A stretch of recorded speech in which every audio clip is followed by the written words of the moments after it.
citizens and refugee populations. The Northwest Province businessman Brian Mokgotsi will appear before the South African Parliament's ad hoc committee today. He is a central figure to allegations of corruption, political interference and leaks of confidential police information. The committee is probing allegations of criminal infiltration, corruption and political interference in the justice system. Mokgotsi initially wanted to appear virtually, citing safety concerns. However, he ultimately availed himself to appear physically. Mokgotsi has been given 1 day to testify, but MPs like the African National Congress's Kusela Diko are concerned that 1 day may not be sufficient. We did have a question on whether 1 day was enough for Mr. Brown Mokgotsi, but we will be guided by the chair and I suppose the meeting on that. I'm not sure, given that, other witnesses who seemed to be as involved as Mr. Mokgotsi were sometimes given more than a day.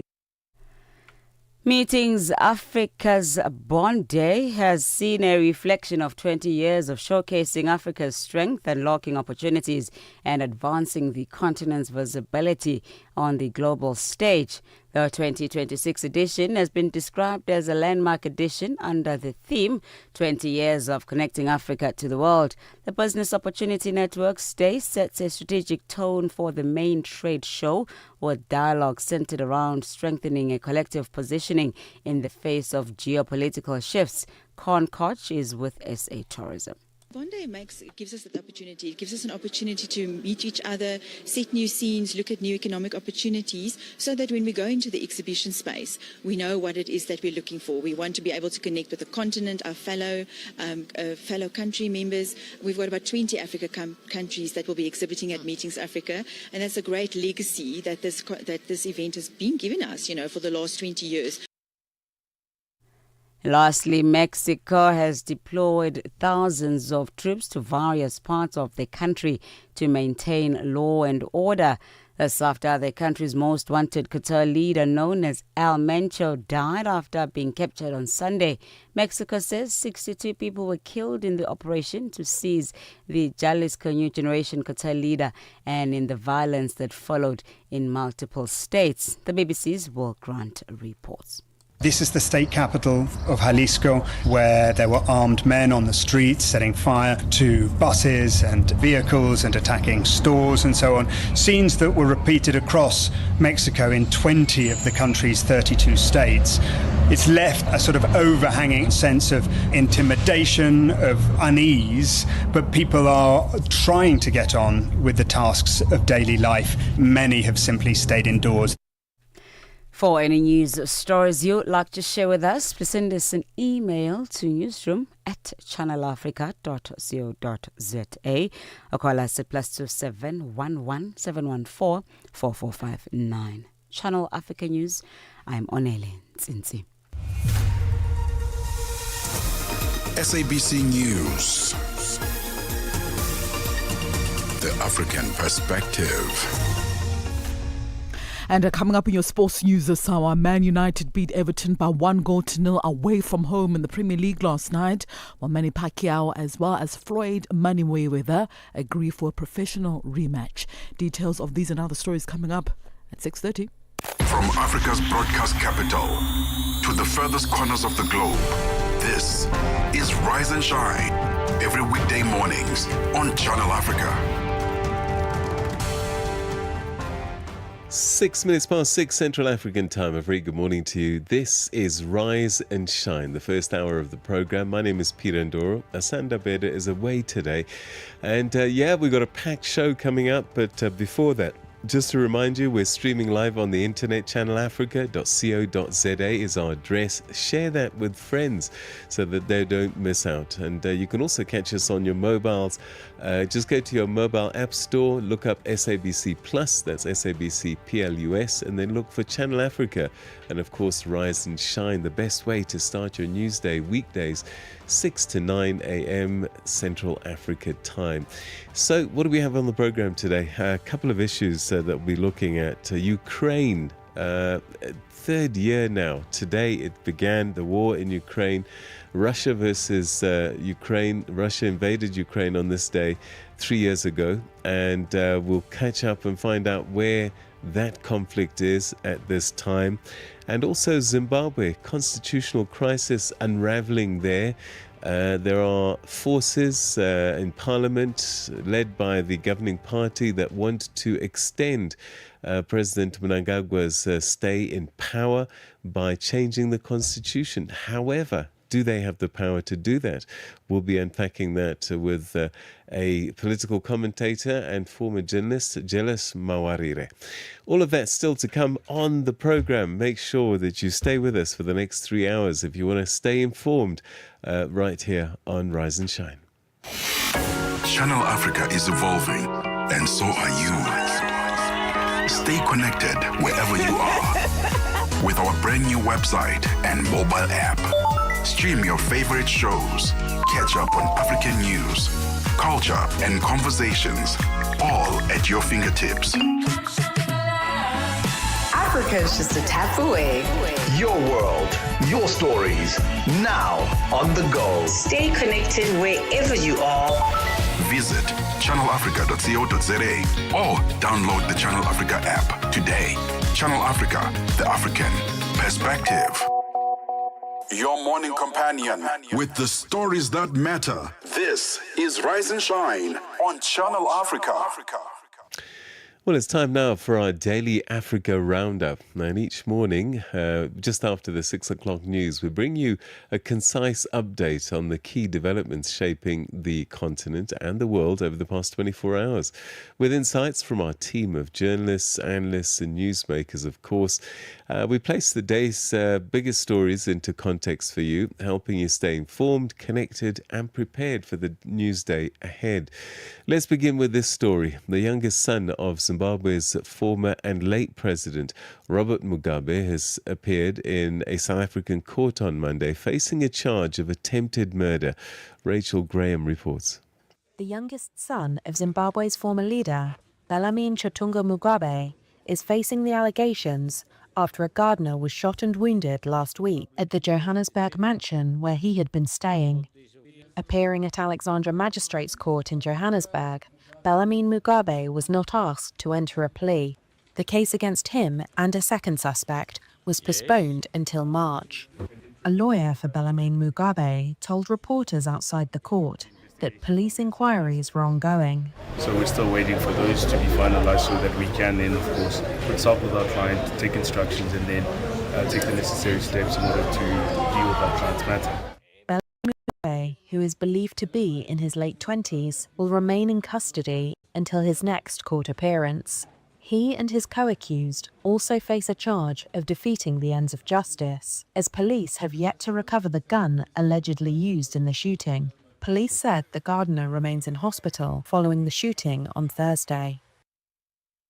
Africa's Special Investigating Unit has uncovered what it describes as widespread corruption within the Department of Home Affairs.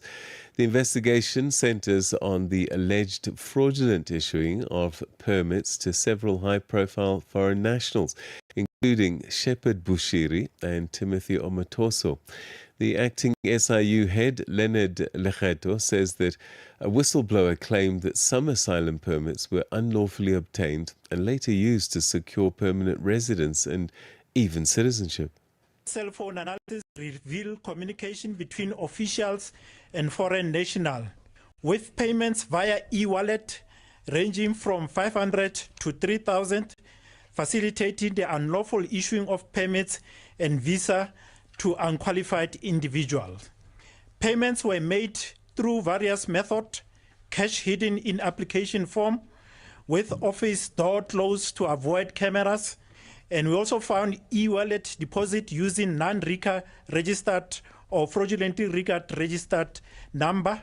The SIU can reveal that so far we have uncovered that 4 officials who earn less than 25,000 a month have received a total of 16.3 million in direct deposit. Evidence indicates that certain members of this group have acquired significant assets that are grossly proportionate to their legal income. Russia's ambassador to Lesotho, Roman Ambarov, has concluded a working visit to the kingdom. Now, the visit coincided with the inaugural Russian Workers' Day Diplomatic Day in Maseru, commemorating 46 years of diplomatic relations between the two countries. Lesotho's Minister of Foreign Affairs, Lejone Mpojwane, explains. We as the African continent, we have put our proposal to the UN Security Council that we need permanent seats, not just a seat, permanent seats. We need to be there on the table when we are discussing peace and security matters of the entire world.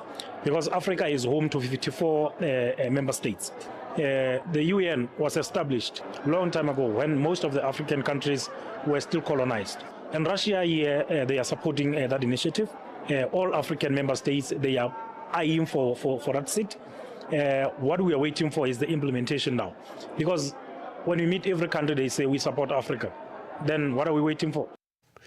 And finally, scientists say that loggerhead sea turtles in Cape Verde are arriving earlier than usual to nest as Atlantic Ocean temperatures rise. However, a 17-year study indicates that the turtles are breeding less frequently and laying fewer eggs. Joshua Lim picks up the story for us. This is Peter Ndoro from London's Queen Mary University, the lead author of a 17-year study that discovered the egg decline. When we follow individual turtles, complex picture emerge, and that tells us that something is happening in the oceans, and it is beyond the temperature. It is the ocean productivity that is matters to all of this. When the ocean productivity declines, then they produce fewer eggs, they have fewer clutch frequency, and they attend nesting seasons become longer. And that's how we come to the end of today's edition of the Africa Roundup. We'll have more for you tomorrow at the same time, just after the 6 o'clock news. And as I said, that's the best way to start your news day. A recap of the top stories of the past 24 hours and also setting you up for the news day ahead. That's the Africa Roundup every day after the 6 o'clock news. Stay with us. Africa. It's time to plug into the heartbeat of the continent. Tune in to Channel Africa, your go-to radio station that broadcasts in 5 different languages. L'Afrique du Sud célèbre la journée nationale du Kabla hujaitwa kwa jina la Double K or more of our forests have been destroyed. Tamo Partido Africano da Independência da Guiné. See, Channel Africa represents every corner of this amazing land. From Lagos to Cape Town, Nairobi to Dakar, we've got you covered with the freshest news, music, and cultures. So, turn up the volume, feel the rhythm.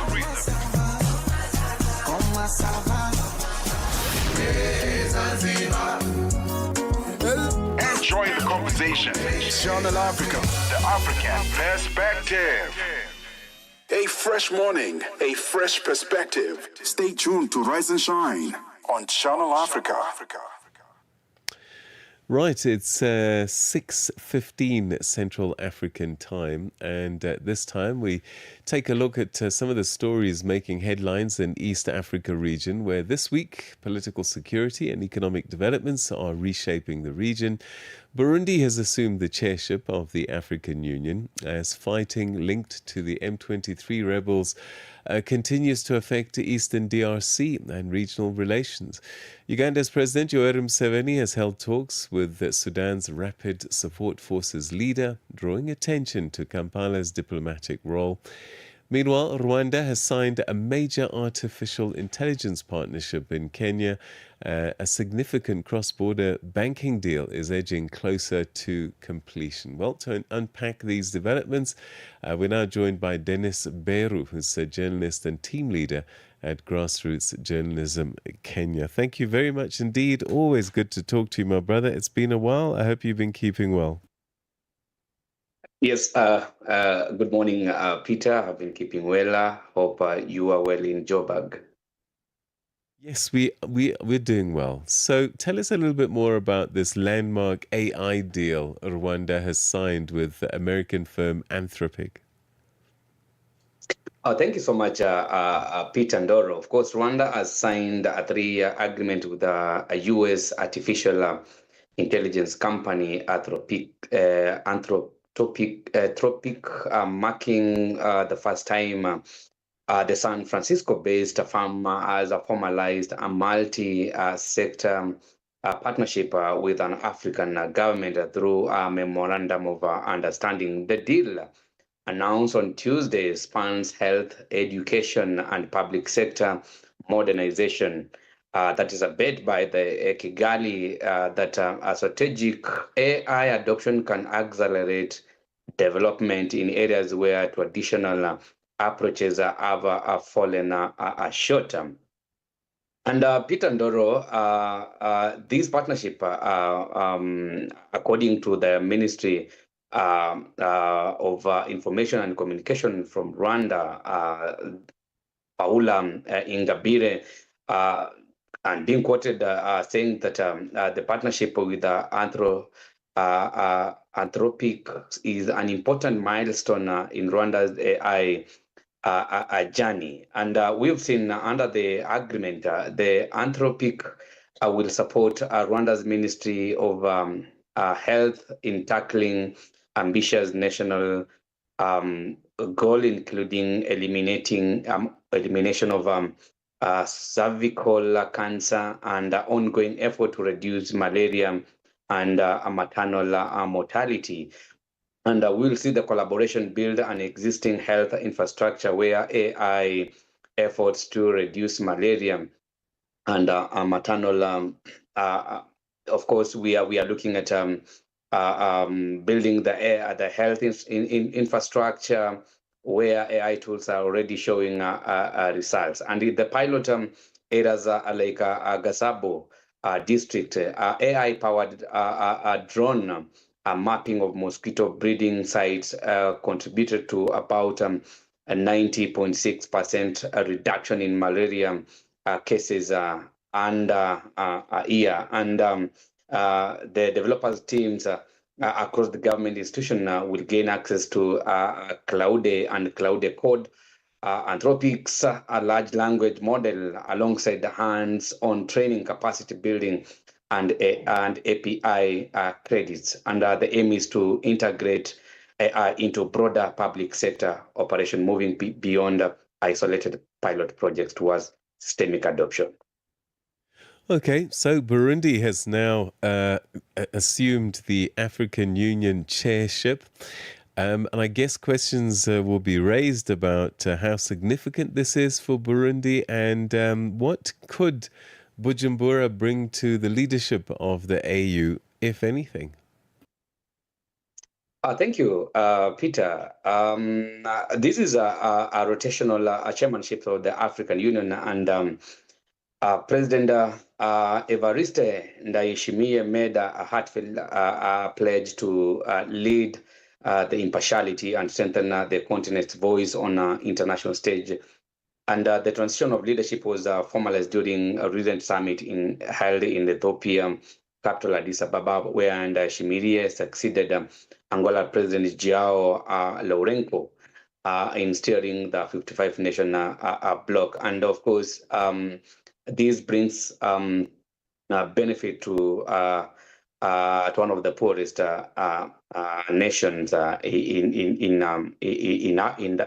the world and Africa at large, and assuring of course, under the assuring sustainable water availability and safe sanitation system to achieve goal of the Agenda 2026. Remember, Peter, Burundi is one of the countries that has been experiencing issues of sustainable water and sanitation. And because President Evariste Ndayishimiye is now the chairman of the AU, now this is an advantage to the nation because he will ensure that the they achieve water and safe sanitation goals by an agenda 2063, which in this process we've seen Ghana has had received the vice chairmanship of the and Tanzania also coming in second for the vice chairmanship. The AU Bureau, comprising experienced leadership from diverse countries, is set to tackle pressing security and development challenges that continue to threaten the region's progress. And I think Burundi, being one of the poorest countries, will benefit big time in this process. Burundi, I see that this border post, the Kavimvira in the DRC to Gatumba in Burundi, has been reopened on Monday, 23rd February, after being closed for over 2 months. How significant is this? What does this mean? Yeah, Peter Ndoro, this is a key border point between the DR Congo and Burundi, and the Kamuvira post that is on Lake Tanganyika, which is very vital for the region's economy. And I was closed in December as the Rwanda-backed M23 and AFC launched a new drive for territory in the eastern DR Congo. And the authorities on the Congo side and Burundi police official at the frontier confirmed that the crossing had been reopened. And of course, the post is on the main road from Burundi economic capital Bujumbura and the DR Congo city of Uvira. Experts say the AFC and M23 offensive in December aiming for the Uvira intended to cut Burundi's military support from the DR Congo forces. And of course, we'll now start seeing the flow of people from both countries because this is an economic hub for the two regions, and the main road now that heads to the capital of Burundi, that is Bujumbura. That means now we will start seeing the activities where business people have been left stranded or having challenges after the border was closed. And remember, Peter Ndoro, the economic contact went ahead across Lake Tanganyika, and when the M23 withdrew from the Uvira in the South Kivu province in January, citing a demand from the United States, which has been seeking immediate between the DR Congo and Rwanda in the latest conflict to hit the eastern DR Congo. I remember these are very rich region which has been stricken by the decades of violence, turmoil, the latest of which blew up after the resurgence of the Rwanda-backed AFC M23 in 2021. Then Uganda's President Yoweri Museveni hosted the leader of the RSF, the Rapid Support Forces leader in Sudan. What do we make of this? Is this a genuine mediation effort? Is it strategic positioning? Is it something else going on? And also, Khartoum's national authorities, official authorities, are not happy. Yes, Peter Ndoro, I remember the Ugandan President Yoweri Museveni hosting the paramilitary Rapid Support Forces leader, Mohamed Hamadi Dagalo. As per the Museveni, the high-level talks between the two men focused on ending the ongoing conflict in Sudan and restoring peace, stability in the region. And the war between the RSF and the Sudan army began nearly 3 years ago and has spiraled in one of the world's most humanitarian crises. And the meeting comes at a time when the African Union appointed Yoweri Museveni to mediate and ensure that there is a peace in Sudan. And of course, we have seen the Sudan government now denouncing Uganda for hosting the leader of paramilitary rapid support forces, calling the meeting an affront of humanity. And the Sudan's Foreign Affairs Ministry aligned with the National Army Forces said that Uganda had flouted international laws by welcoming RSF commander Mohamed Hamdani Dagalo, whose fighters are accused of committing widespread atrocities throughout the continuing civil war. And on Friday, Museveni said that he met with Dagalo, also known as Hemeti, at his presidential home in the city of Entebbe. And as I said, of course, he has been appointed to the African Union to mediate between Sudan's military and RSF. And he also emphasized that this is a peaceful political solution for the two fighting forces in Sudan. And then, interesting development, SADC has deployed an emergency response team to Madagascar to assist following Cyclone Gizani. Tell us a little bit more about that. I guess the humanitarian need is enormous. Yes,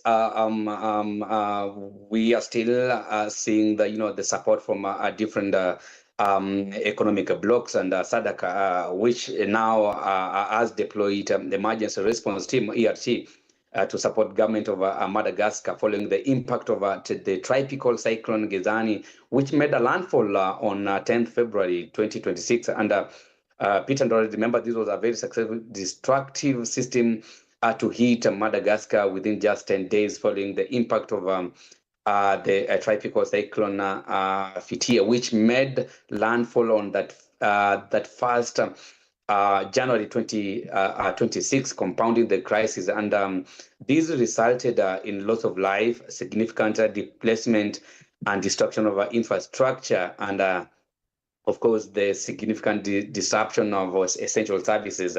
And the deployment of the SADC, ERT form part of the SADC established regional disaster response mechanism, which are designed to complement and reinforce government-led efforts in member states severely affected by the natural disasters. And remember, the ERT has been deployed in collaboration with a MAP Action, Rescue South Africa, and the World Food Program, WFP, which the teams will be on ground in Madagascar from 16th to 28th February 2026.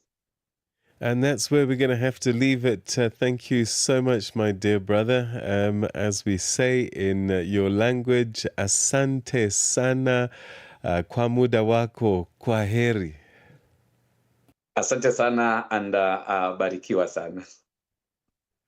Thank you so much. That's Dennis Beru, our East Africa correspondent, watch, who keeps us on track on what's been happening in the region. And that brings us to 6:30 Central African time, which means it's time for your news headlines with Onele Nsinzi. SABC News. Headlines. The African Perspective. Well, thank you, Peter. Zambia has announced the detection of polio virus found in the capital, Lusaka. The detection of polio is now adding to the already existing threat in the region following detection of similar types in Malawi, Zimbabwe, Angola, and Namibia. Zimbabweans have expressed mixed feelings regarding the arrest and court appearance of the former President Robert Mugabe's son, Balamain Chatunga, and co-accused Tobian Mutonje in South Africa for attempted murder. And a court in Tunisia has ordered the release of the prominent lawyer Ahmed Soub, who was a fierce critic of President Kais Saied. He had been sentenced to 5 years in prison last year. Channel Africa News, I'm Onele Nzinzi. SABC News. Headlines. The African Perspective. And it's time now for a first full bulletin of sport. And there's one story I've been looking forward to, and that, of course, is Manchester United versus Everton. Musibudi Makura, what a match. Sports on Channel Africa. The African Perspective. Thank you so much, Peter. A very good morning from the sports desk. Indeed, what a match for Manchester United away from home last night, where striker Benjamin Sesko came in to save Michael Carrick for a third time in 4 matches after arriving from the bench to score the only goal in that 1-0 victory at Everton. So the Slovenian striker has yet to start in the interim head coach's 6 matches in charge, but he has now scored 2 winners and then snatched a late equaliser to maintain Carrick's unbeaten start. He also was made to wait until just before the hour mark to replace Ahmed Diallo, but made an impact within 13 minutes by getting on the end of a direct counter-attack in a rare moment of incisiveness from the visitors. The result, by the way, now lifts Man United to 4th position on the log table. Carrick had this to say after that win. Yeah, really proud of the boys. I think it was a tough game tonight, and it didn't necessarily come easy or straightforward, and the boys had to put a lot into the game. And we spoke before the game a little bit about the trust in each other in the group and the belief that we've got in each other, and we had to rely on that a lot tonight. The football was okay at times. We can be better, but actually there's a lot of foundation to build on if you can come here and keep a clean sheet and defend like we had to defend at times, and then create that moments of brilliance, really. And on the continent now, Ghana will play an international friendly match against Mexico in May as part of preparations for the 2026 FIFA World Cup in North America. Now, both countries will use the match to further assess players eligible to represent them at the tournament in Mexico, Canada, as well as the United States. Ghana's squad will be composed of players who compete in the domestic league as well as the European leagues that are closely watched by coach Otto Addo, along with some under-23 players who will soon be representing Ghana in the Olympic Games qualifiers. So the match will also take place at a yet-to-be-confirmed venue in Mexico on the 22nd of May, just days before they take on 2 other unnamed opponents as part, of course, of their World Cup preparations. Now, this friendly matches brings Ghana's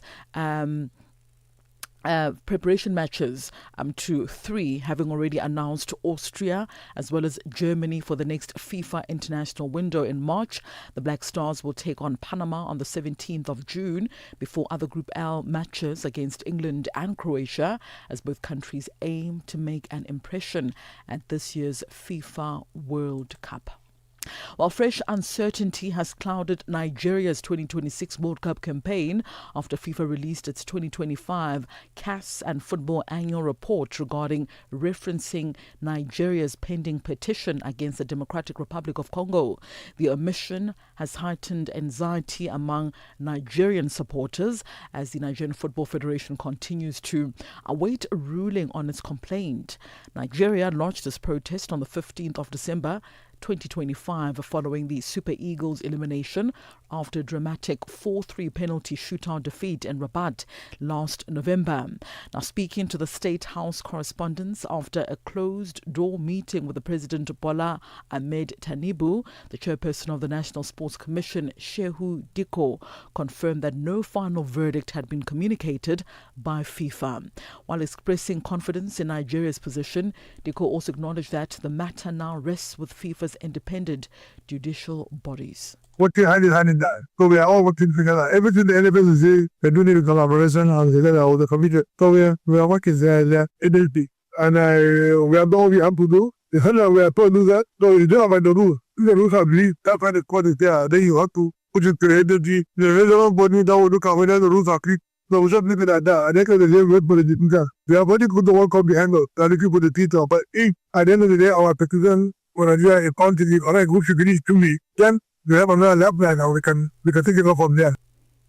And finally, in boxing news, boxing greats Manny Pacquiao as well as Floyd Money Mayweather have agreed a professional rematch in September of this year. Pacquiao, 47 years of age, Mayweather, 48, will fight at Sphere in Las Vegas on Saturday, the 19th of September, with the bout live on Netflix. Now, the former world champion Mayweather announced he would come out of retirement for a fourth time just last week. It will be the American's first professional fight since beating mixed martial art fighter Conor McGregor with a 10-round technical knockout back in 2017. Meanwhile, Filipino Pacquiao returned from the sport to focus on his political career in 2021, but then returned to the ring just last July to fight WBC welterweight champion Mario Barroez, who retained his title after a draw. Now, Mayweather as well as Pacquiao first met in 2015 in what was billed the fight of the century and remains the richest in boxing history. It was Mayweather who emerged victorious in 2015, beating Pacquiao via a wide unanimous decision in Las Vegas. It is 6:37 a.m. Central African Time. It concludes your first sporting update this morning on Channel Africa. For any sports stories you'd like to share with us, remember to send us an email to newsroom@channelafrica.co.za or call us. The newsroom line is +27 11714 4459. For Channel Africa Sport, I am Musibudi Makura. Sports on Channel Africa. The African Perspective. Coming up shortly is the business news with Buntle Hedbush. But before we go there, 1966 on this day saw the overthrow of Kwame Nkrumah of Ghana. Can you believe it? Yeah. Whilst on a state visit to Vietnam and China, Ghana's first president, Kwame Nkrumah, was deposed in a military coup that was led by Colonel Emmanuel Kwasi Kwotoka and Major Akwasi Afrique. Now, the coup known as Operation Cold Chop ended the rule of one of Pan-Africanism's most influential figures. The National Liberation Council, NLC, took power from Nkrumah, alleging corruption and dictatorial practices. Nkrumah went into exile in Guinea, never returning to Ghana before his death. All right, stay with us. The business news on the way. The whole population of Africa has been shocked to the depth of its soul. For 60 years, Channel Africa has been the voice that connects the continent, telling our stories and sharing our vision with the world. This year, we mark 6 decades of broadcast excellence. 60 years of stories, sound, and connection. 6 years of African conversations that matter. This is 60 years of broadcast excellence. Rooted in Africa's heartbeat and looking boldly to the future. Join Channel Africa as we celebrate 60 years of broadcasting. Still strong, still vibrant, and still giving you the African perspective. Channel Africa. Tune in and turn up the volume. This is Channel Africa. Right, let's find out what's been happening on the business front as we say good morning. And we haven't heard your voice for a while. Buntle Hedbush, welcome. Business news on Channel Africa. The African Perspective. Thanks, Peter, and a very good morning to our listeners. And our top story this hour, South African Tourism's Corne Kosh says Meetings Africa 2026 Business Opportunity Networking Day, known as Bond Day, sets a strategic tone for the main trade show, with dialogue centered around strengthening a collective positioning in the face of geopolitical shifts. This year's edition is held under the theme 20 Years of Connecting Africa to the World. The 3-day event has seen a reflection of 20 years of showcasing Africa's strengths, unlocking opportunities, and advancing the continent's visibility on the global stage, Koch explains. Bondi gives us that opportunity. It gives us an opportunity to meet each other, set new scenes, look at new economic opportunities, so that when we go into the exhibition space, we know what it is that we're looking for. We want to be able to connect with the continent, our fellow country members. We've got about 20 Africa countries that will be exhibiting at Meetings Africa, and that's a great legacy that this event has been given us, for the last 20 years. South African President Cyril Ramaphosa, in his capacity as chairperson of the Presidential Climate Commission, says the country's ambitious climate targets must now be matched by decisive implementation as South Africa stands at a pivotal moment in its energy transition. Ramaphosa was addressing the inaugural meeting of the Commission virtually, where he welcomed newly appointed commissioners, outlined priorities for the incoming Commission's 5-year term, and provided strategic guidance for its work. President Cyril Ramaphosa elaborates. Our work is to ensure a just transition to a low-carbon economy while helping South Africa to become more resilient, strengthening our global competitiveness, and reducing poverty, inequality, and unemployment at the same time. Now, as we gather here, we are gathering at a pivotal moment in South Africa's energy transition. Energy security and climate action must be mutually reinforcing. A stable, diversified electricity system is the foundation for growth, investment, and job creation. The Special Investigating Unit of South Africa says 20 Home Affairs officials have been dismissed and 16 others suspended following allegations of serious maladministration within the Home Affairs Department. The investigation that began in April 2024 focused on recurring schemes involving document fraud, visa and work permits, manipulation and facilitation networks enabling unauthorized entry into South Africa. The probe further examined the involvement of foreign pastors and certain department officials allegedly working in a coordinated manner. The probe has revealed a financial gain of just over $6 million by the suspects in fraudulent activities. Home Affairs Minister Leon Schreiber briefed the media in Pretoria. We've had over 55 dismissals since July 2024, 20 of them since April of last year. We also have 275 criminal referrals out of this work, 111 investigations that have been closed. We have a number of disciplinary processes that are still live, and we're looking at administrative processes to potentially revoke over 2,000 visas that may have come fraudulently out of this kind of work. So absolutely the accountability is happening. We are enforcing very serious consequences for people involved in this, but we're also changing the system. Uganda says it wants to link a new railway line it is building to one under construction in neighboring Tanzania, potentially opening up a new export routes for minerals like gold, copper and iron ore.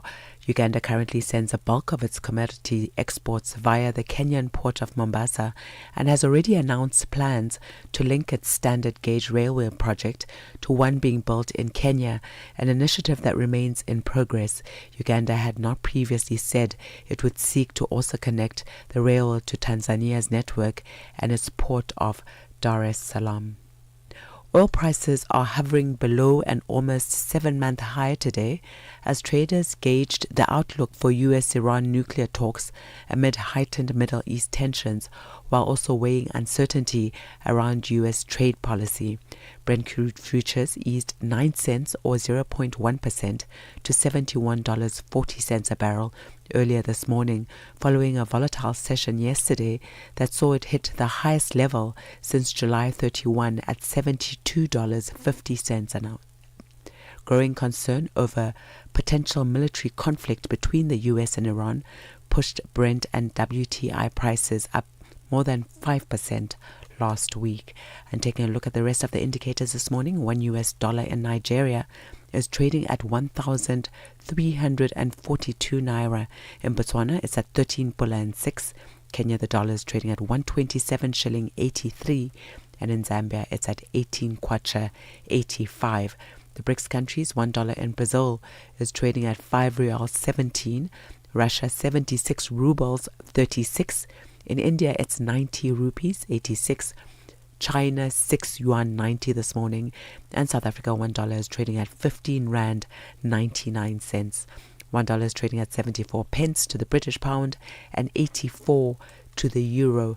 Looking at commodities, gold is trading at $5,177 per ounce, platinum at $2,143 per ounce, while the price of Brent crude oil at this hour is at $72.08 a barrel. And that's the business news. I'll be back with another update in the next hour. In the meantime, if you have any stories that you'd like to share with us, please do send us an email to newsroom@channelafrica.co.za or give us a call on +2711 714 4459. For Channel Africa Business, I am Buntle Headbush. Business News on Channel Africa. The African Perspective. Your morning companion with the stories that matter. This is Rise and Shine on Channel Africa.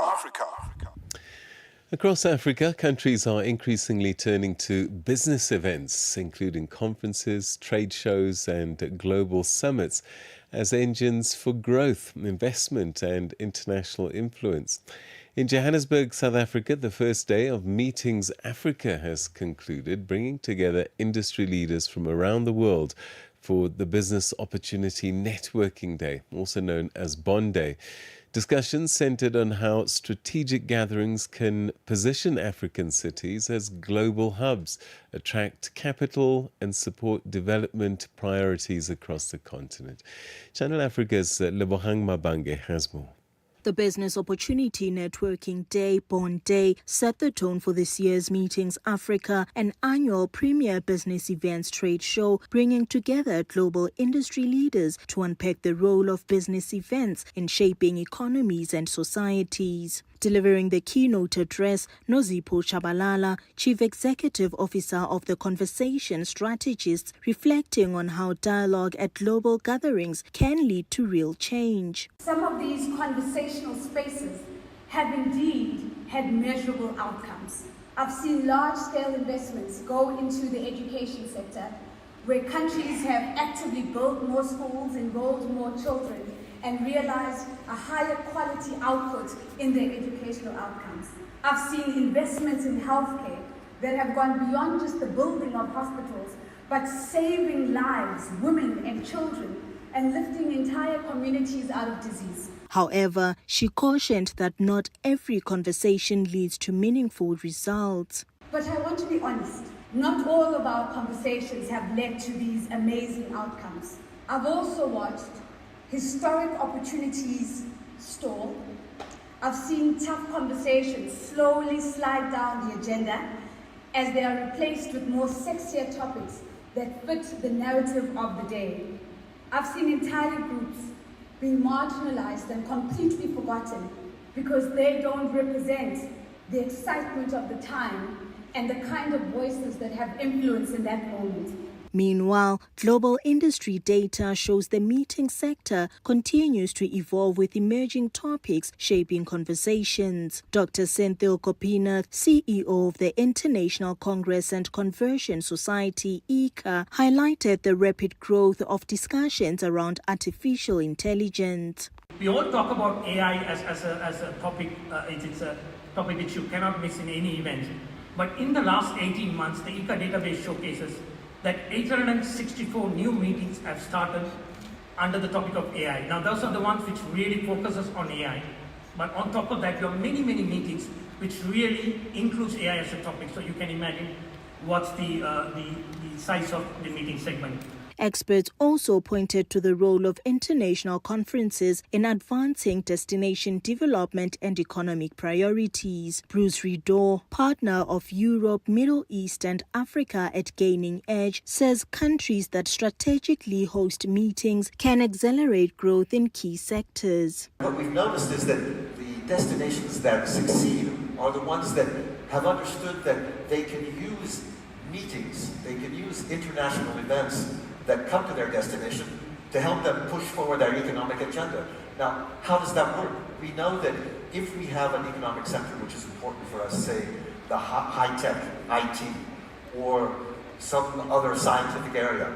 If we can bring an international meeting in that sector, then we can engage our local resources that we have developed. Industry leaders say conversations like these highlight how business events can drive collaboration, innovation, and investment across the continent. Reporting for Channel Africa, I am Lebogang Mabange in Johannesburg, South Africa. Yeah, you're listening to Rise and Shine right here on Channel Africa Radio with me, Peter Ndoro, today. And we still have so much more to come. Stay with us. Across Africa, communities rise with the promise of clean water and clean sanitation. The African Union's 2026 theme calls us to action. It's about mobilizing real commitments, securing climate-resilient water and sanitation projects, and ensuring that water becomes a driver of sustainable development and prosperity across the continent. A landmark moment, not only for Africa, but for the global movement for access to safe water for all. Assuring sustainable water availability for every home, every village, every nation. This is the Africa we want. Channel Africa, the African perspective. Your morning companion with the stories that matter. This is Rise and Shine on Channel Africa. As African countries accelerate digital transformation, one critical question is how citizens prove who they are in an increasingly online world.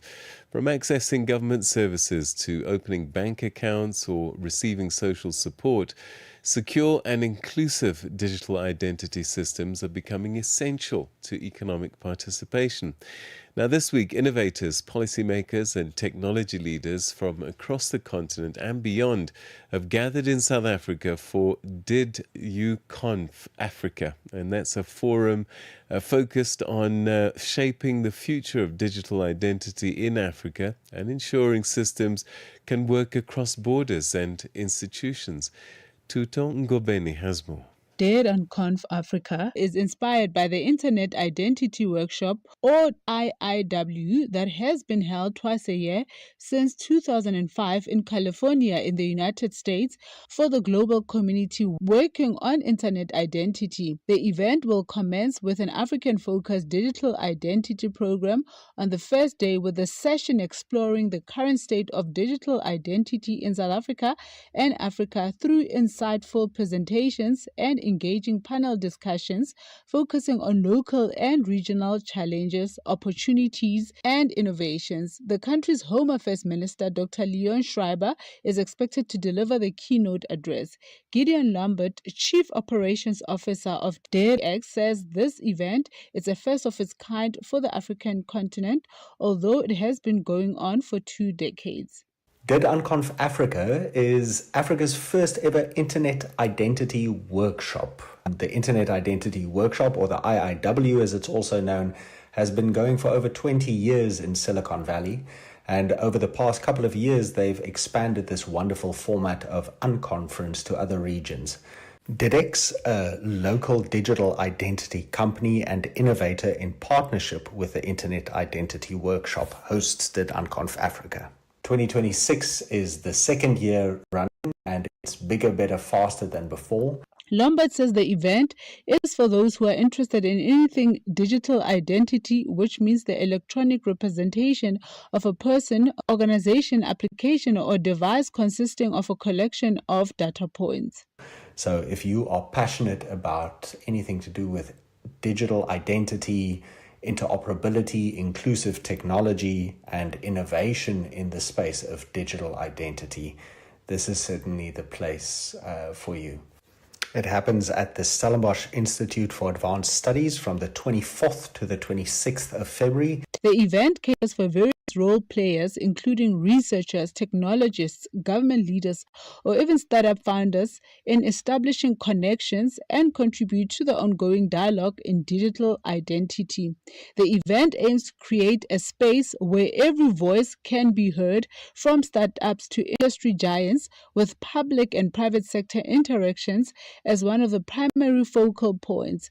Lombard therefore says such events are critical for the African continent as they explore key issues, including challenges and solutions. Events such as DidUnconf Africa are incredibly important for the region. They bring together regulators, innovators, both public and private sector. The industry dialogue is rich, and it is a combination of keynotes, panel discussions around what's new, what are the challenges we all face, and how we can collaborate.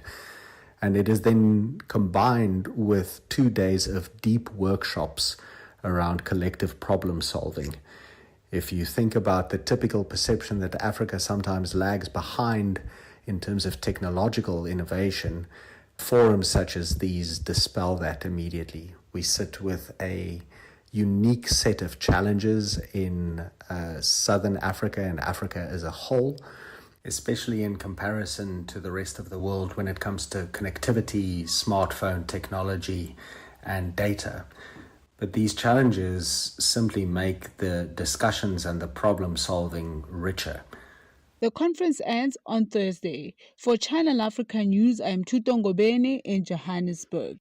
A fresh morning, a fresh perspective. Stay tuned to Rise and Shine on Channel Africa. Feeding schemes and soup kitchens continue to have a meaningful impact on many communities in South Africa. Across the country, many families face a daily reality of stretched meals, reduced food portions, or limited food, amongst others. Whilst food relief remains vital, soup kitchens and feeding schemes are making a huge impact on addressing hunger and poverty, as Nhlanhla Mahlangu found out. Soup kitchens and feeding schemes in South Africa are currently facing high demand due to rising food insecurity. However, their impact extends far beyond the meals served. It's a testament to the power of community and compassion.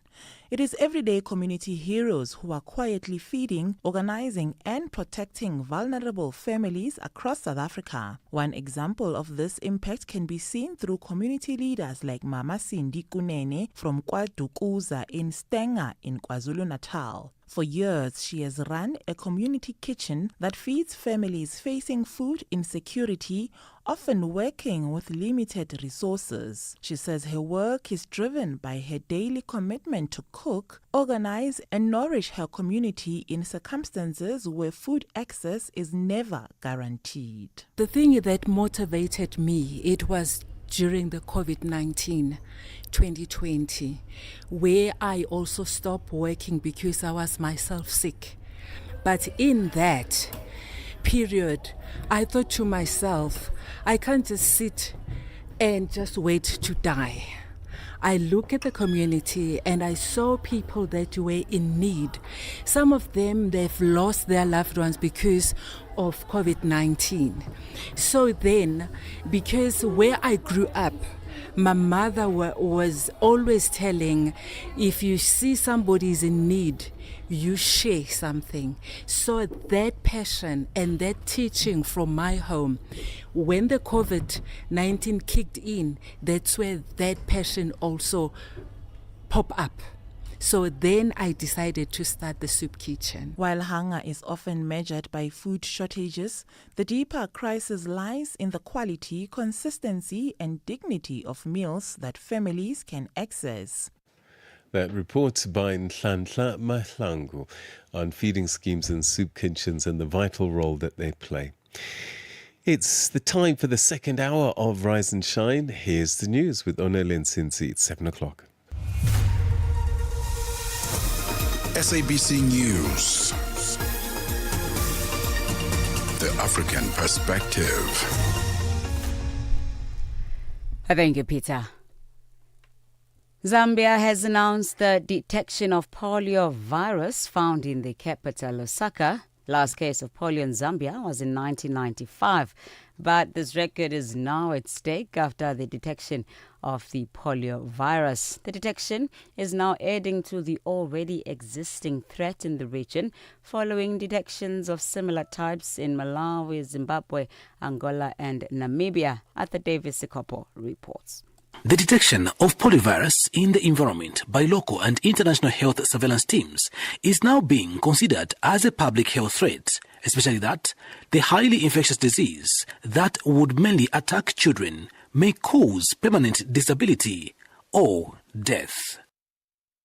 Zimbabweans have expressed mixed feelings regarding the arrest and court appearance of former President Robert Mugabe's son, Bellarmine Chatunga, and co-accused Tobias Motonje in South Africa for attempted murder.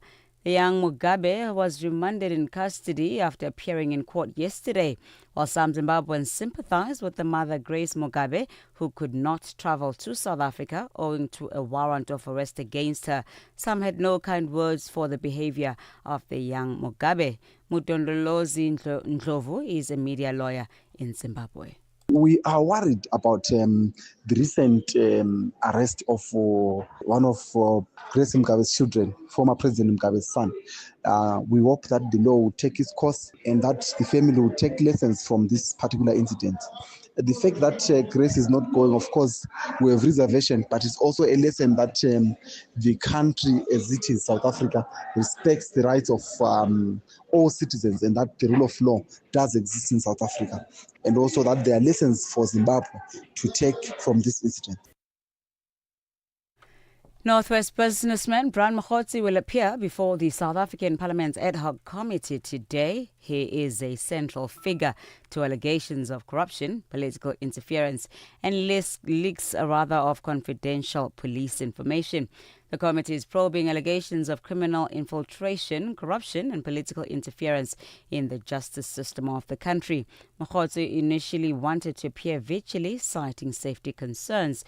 However, he ultimately availed himself to appear physically. Mokhotsi has been given 1 day to testify, but MPs like the African National Congress's Kusela Diko are concerned that 1 day may not be sufficient. We did have a question on whether 1 day was enough for Mr. Brown Mokhotsi, but we will be guided by the chair, and I suppose the meeting on that. I'm not sure, given that other witnesses who seemed to be as involved as Mr. Mokhotsi were sometimes given more than a day.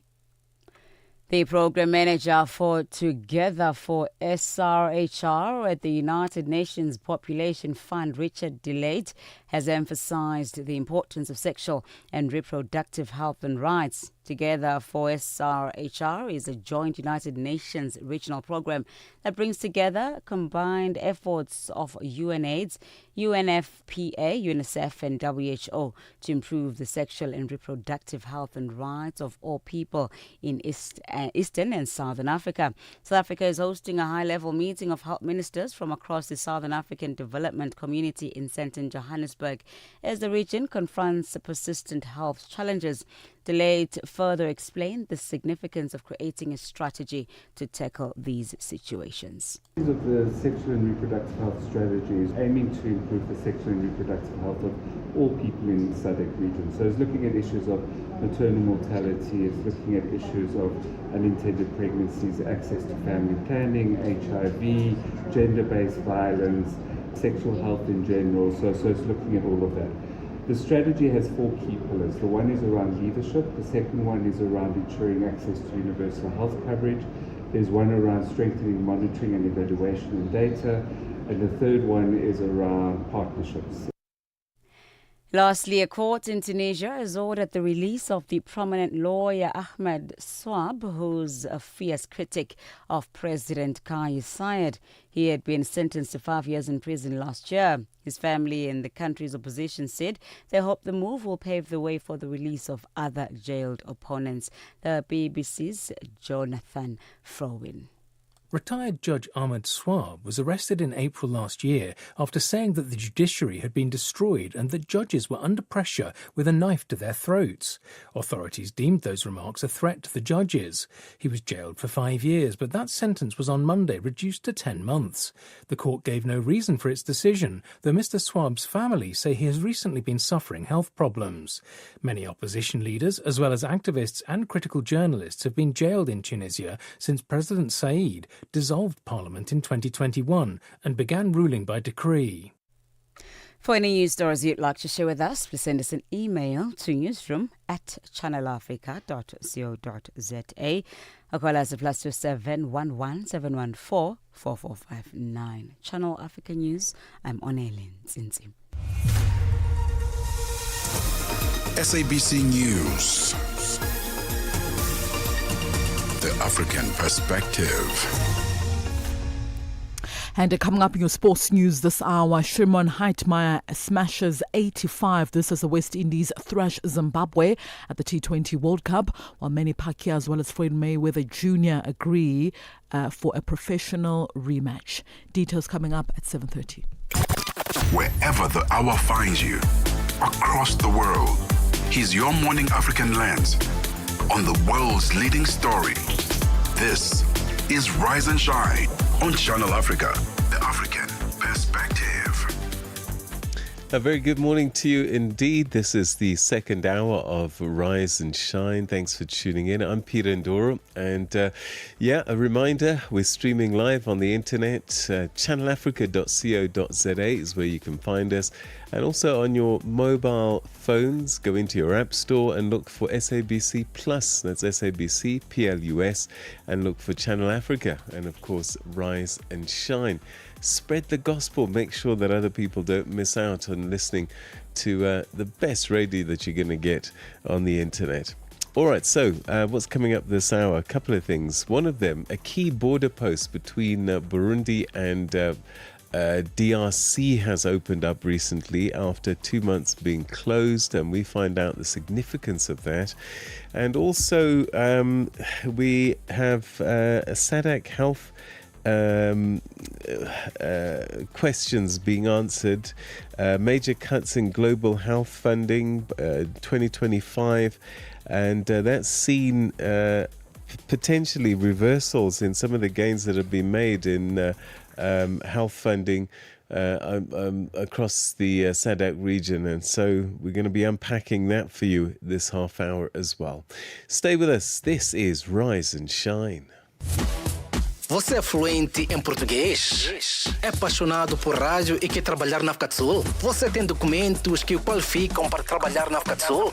Nesse caso, podemos ter uma oportunidade para você trabalhar no Canal África. Envie seu currículo e demonstração para Canal África at newsroom@channelafrica.co.za. Lembre-se, se você não receber alguma resposta nossa em 14 dias, isso significa que você não foi selecionado.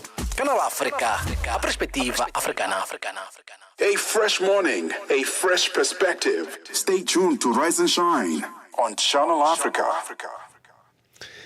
Now, a key border crossing between the Democratic Republic of Congo and Burundi reopened on Monday after more than 2 months of closure due to insecurity in eastern DRC. The Kavimvira post on Lake Tanganyika, a vital trade route linking Uvira and Bujumbura, had been shut following an offensive by the AFC M23 armed group. Well, to help us unpack the political, security and economic implications of this development, we're now joined live by Jean-Baptiste Gasso-Minari, who's a political analyst specializing in the Great Lakes region. Thanks very much indeed for joining us, Jean-Baptiste. Welcome to the program. Thank you so much. All right, let's start with this reopened border after 2 months. How important a moment is this for people living along the DRC-Burundi frontier? Well, it is of a very, very big significance because the people from both sides of the border depend heavily on the activities on this particular border of Kavimvira. Burundi have been having challenges of shortage of fuel for more than 5 years now. So they were depending heavily on Uvira because people would drive their vehicles towards Uvira during the day, then refuel their vehicles from Uvira and then cross to Burundi. And this could help them for about a week or so, depending on the trips that they are planning to have during that week. It's not only fuel, it was also the route of so many other commodities because situation in Burundi was different from that of DRC. So many people in Bujumbura were heavily depending on activities in Uvira. So the closure of that border was a challenge, a big one to people from both sides, because Burundians were coming to Uvira for those commodities and other needs, but also people from Uvira were also having the customers from Bujumbura. So the closure of that border post was a challenge to both of them, but the reopening is also a hope for both of them. Authorities say that security conditions have improved, but AFC M23 remains active in parts of the DRC, Eastern DRC. From your assessment, this reopening, is it a sign of genuine stabilization, or is this a calculated risk by the authorities? Well, when they say that security has improved, I do not know what they mean, because actually the government, the DRC government forces and those forces of Burundi that are backing them in the war they are fighting against AFC M23 is still ongoing. What happened is that AFC M23 was summoned to leave to vacate the city of Uvira and its surroundings, which they complied to. They left, they withdrew from the city, they deployed in other areas. But those forces have never been defeated, and saying that the security situation has improved is just a political statement, because what the truth is, well, let me not even call it the truth, but the fact is AFC M23 troops withdrew from Uvira following a request from I don't know who, but whatever made that request made it, and the request was followed. So, but those forces are still active, and they are still in the region.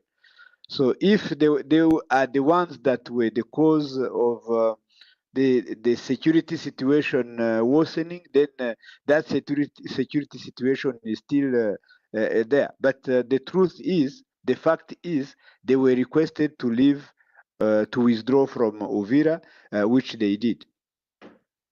So the fighting in Eastern DRC increasingly has regional dimensions to it, with neighboring states being accused of being involved. Where does Burundi stand in this evolving security equation? Have they picked a side? Yeah, but Burundi is part of the fighting forces. So I think officially it is known. They deployed troops in DRC on the request of the government of DRC.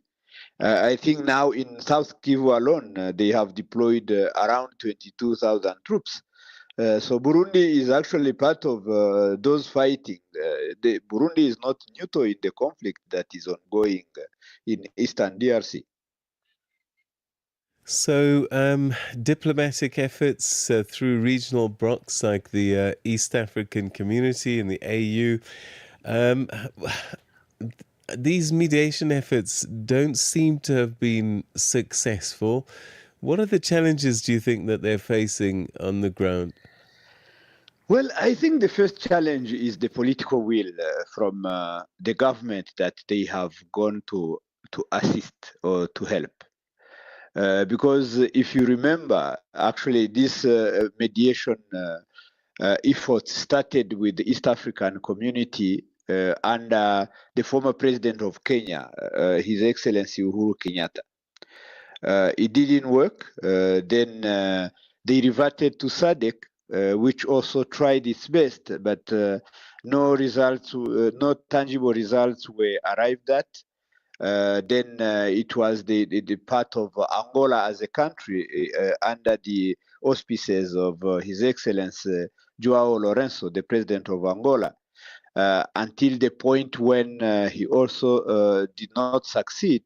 Then the president of DRC himself reverted to the Americans, proposing them a deal of minerals against security, as it was said. So there was this Washington Accord, which was signed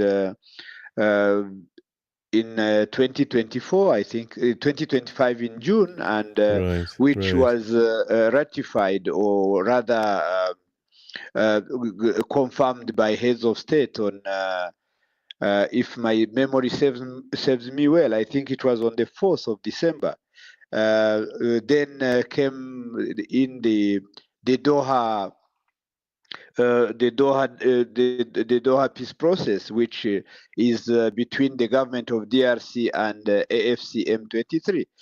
Today, there are also other mediation efforts by the African Union, which is led by the Togo head of state. There are so many, but if they are not arriving at tangible results, I think this is because of the actors in the conflict. And I think the one having the key is the president of DRC, because everything is being done on his initiative, and everything is failing on his initiative. Jean-Baptiste, we're going to have to leave it there. Unfortunately, we've run out of time, but thank you so much indeed for your insights on this developing story in the east of the DRC. Thank you so much. That was Jean-Baptiste Gasso-Minari, who's a political analyst specializing in the Great Lakes region, sharing his insights on this reopening of the Kavimira-Vira border between Democratic Republic of Congo and Burundi. Your morning companion with the stories that matter. This is Rise and Shine on Channel Africa. A two-day joint meeting of the Ministers of Health, and in fact, we're going to take a two-day joint meeting of the Ministers of Health and responsible for HIV and AIDS within the Southern African Development Community, SADC, began on Monday in Johannesburg, South Africa. Now, the aim of the meeting is to discuss important health issues within the region. The discussions center around 12 agenda points, and they include discussions on communicable diseases, NCDs, and climate-related health risks of waterborne diseases such as cholera, amongst other issues. Sisi Sekhala has more on the story. The SADC region continues to face a burden of diseases characterized by the triple threat of high HIV and AIDS prevalence, TB, and malaria. These are made worse by the rising non-communicable diseases. The two-day gathering is covering these issues and many more. South Africa is the host of the meeting, following Madagascar's failure to host due to domestic challenges. South Africa's Minister of Health, Dr. Aaron Motsoaledi, elaborates on some of the issues that will be discussed. So one of the main topics here on the agenda is to bring in HIV/AIDS to an end by 2030 as one of the sustainable development goals. We want to see progress within SADC countries in terms of 95, 95, 95. You know, that's our target. It will be on the agenda. But the first thing on the agenda will be the contemporary things. You are aware what the floods have done to the region. Even though countries did not suffer equally, we know that countries like Mozambique suffered the most. But because of the floods and the heavy rain, there are some diseases that are expected to rise. Top of the list being cholera and malaria. So we're going to see whether there's going to be outbreaks of cholera that are uncontrollable or outbreaks of malaria. The experts will inform us exactly what's happening, and ministers will take a resolution. Motsoaledi adds that the meeting will also touch on the pre-exposure prophylaxis lenacapavir, a 6-month injectable used for the prevention of HIV. Many African countries are looking forward to launching lenacapavir. I've read in the papers that Zimbabwe has already started, and many of us are going to follow. And lenacapavir is a game changer in the fight against HIV and AIDS. As you know, it's going to be given to people who are HIV negative so that they remain negative. And as such, it will tell you that SADC needs it more than any region in the whole world because we are the most affected. The Southern African Development Community has thanked South Africa for agreeing to host the meeting. The Deputy Executive Secretary in charge of regional integration, Angel Makombo Ntumba, expressed that there are other issues that are compounding the health burdens in the region, such as poor nutrition, which give rise to non-communicable diseases. She mentions other areas of discussions in the two-day gathering. We have noticed that, our kids, a lot countries among the 16 member states of SADC have a very high percentage of certain kids, older kids with obesity. We also have the issue of, this conflict of interest between the company producing and selling beverages, this soda, so there are too much sugars. This is also bringing a lot of diseases. But we also have, in our region, we have noticed that each of the countries impose medication individually. So why not pull our effort together and create a mechanism to have a pooled procurement services where we can, import or medication, and so that will decrease the prices. The fourth SADC SRHR scorecard was also launched. The scorecard reveals how far the region has gone in reducing maternal mortality, gender-based violence, and teenage pregnancy, among others. For Channel Africa, I'm Sisi Sekhalo in Johannesburg, South Africa. So, experts warn that global health funding cuts introduced in 2025 risk reversing gains made in healthcare worldwide. Countries include the United States, the United Kingdom, France, and Germany have reduced their global health budgets with devastating consequences for poorer nations. In some cases, the cuts have led to job losses and the closure of civil society organizations, particularly those working in HIV and AIDS. The funding crisis is among the key issues being discussed at a two-day meeting of health ministers from the South African Development Community, SADC, currently underway in Johannesburg. Well, to discuss this a little further, we're now joined on the line by the Deputy Executive Secretary in charge of regional integration at SADC, Angele Makombo Ntumba. Thank you for joining us and welcome to the program. Thank you very much, Peter, for having me. So, for listeners across the continent who might not be familiar with the scale of the problem, how severe has been this current global health funding cuts, particularly in the SADC region? As you know, the funding doesn't go only to the SADC region. It goes to the country globally. And the funders, the donors, have been, decreasing their contribution.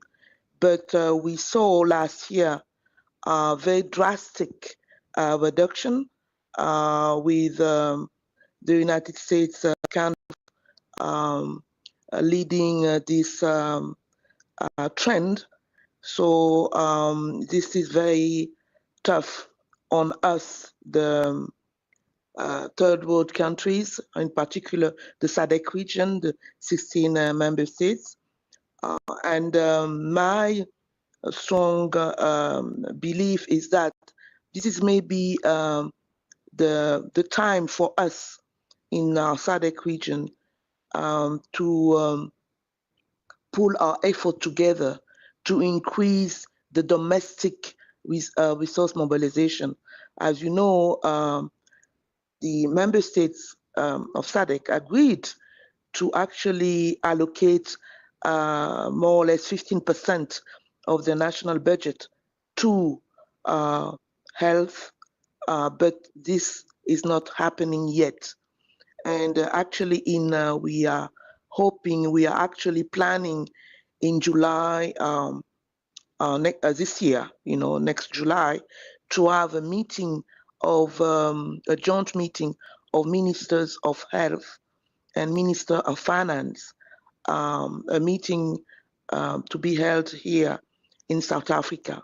South Africa is assuming the interim chairship. So this is going to be a very important meeting where, this issue of domestic resource mobilization will be discussed. Individual countries have been trying to cope, but has there been a regional response in SADC, perhaps moving beyond discussion into concrete joint action? They are discussing, and as you know, countries are going through a very tough time economically, and we see individual government in SADC making the necessary efforts to increase, the resources devoted to health issues, but it's not enough. The efforts should be increased so that in concrete terms we see more funding to this very critical public health, emergencies like cholera, malaria, measles, but TB, but also other issues. So this is going to be an opportunity for both the ministers of health, but also finance to discuss how really to increase the portion of the national budget of respective countries to be devoted to health issues. Well, we certainly wish the deliberations the best so that the most positive outcome can come out of that. Thank you so much indeed for joining us on the program, and thanks for your time, Ms. Makombo Ntumba. Thank you. Thank you for having me. So that was the Deputy Executive Secretary in charge of regional integration at SADC, Angele Makombo Ntumba, speaking to us on the line.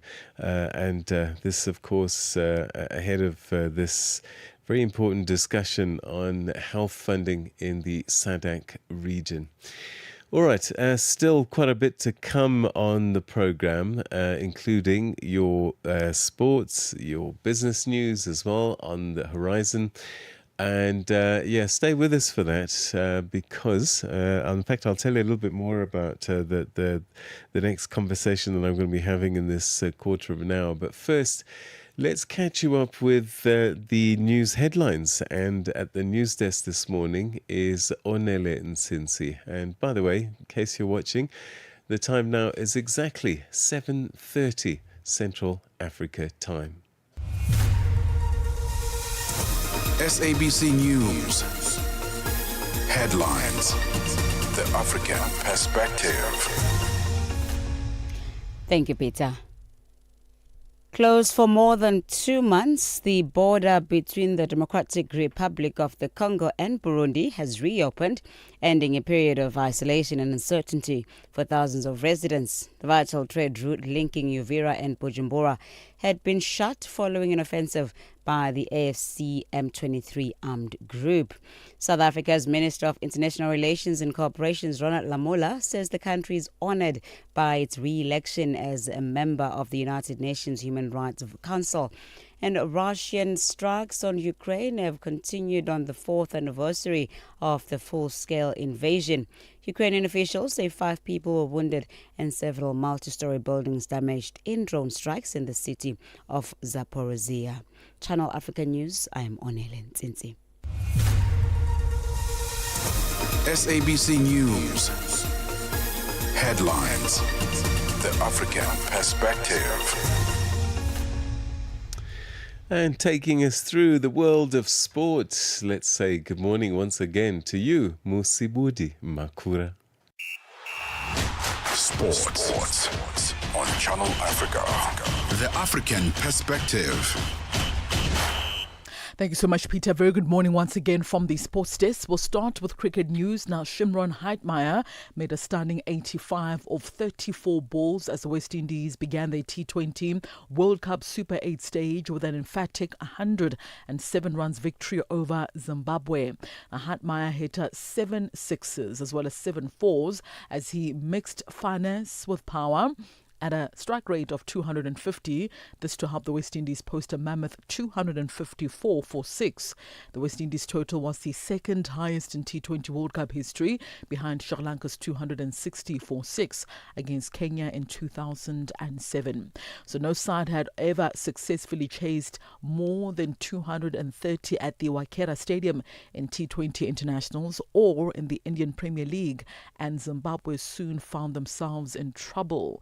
Now, Zimbabwe might have ruffled a few feathers in this year's World Cup with victories over Australia as well as Sri Lanka, but the Chevrons well and truly had their wings clipped by Heitmeyer as well as company as the boundaries were peppered at the Waikera Stadium on Monday night. Well, fresh uncertainty has clouded Nigeria's 2026 FIFA World Cup campaign after FIFA released its 2025 CAS as well as football annual report without referencing Nigeria's pending petition against the Democratic Republic of Congo. Now, the omission has heightened anxiety among Nigerian supporters as the Nigerian Football Federation continues now to await a ruling on its complaint. Nigeria launched its protest on the 15th of December following the Super Eagles' elimination after dramatic 4-3 penalty shootout defeat in Rabat, Morocco last November.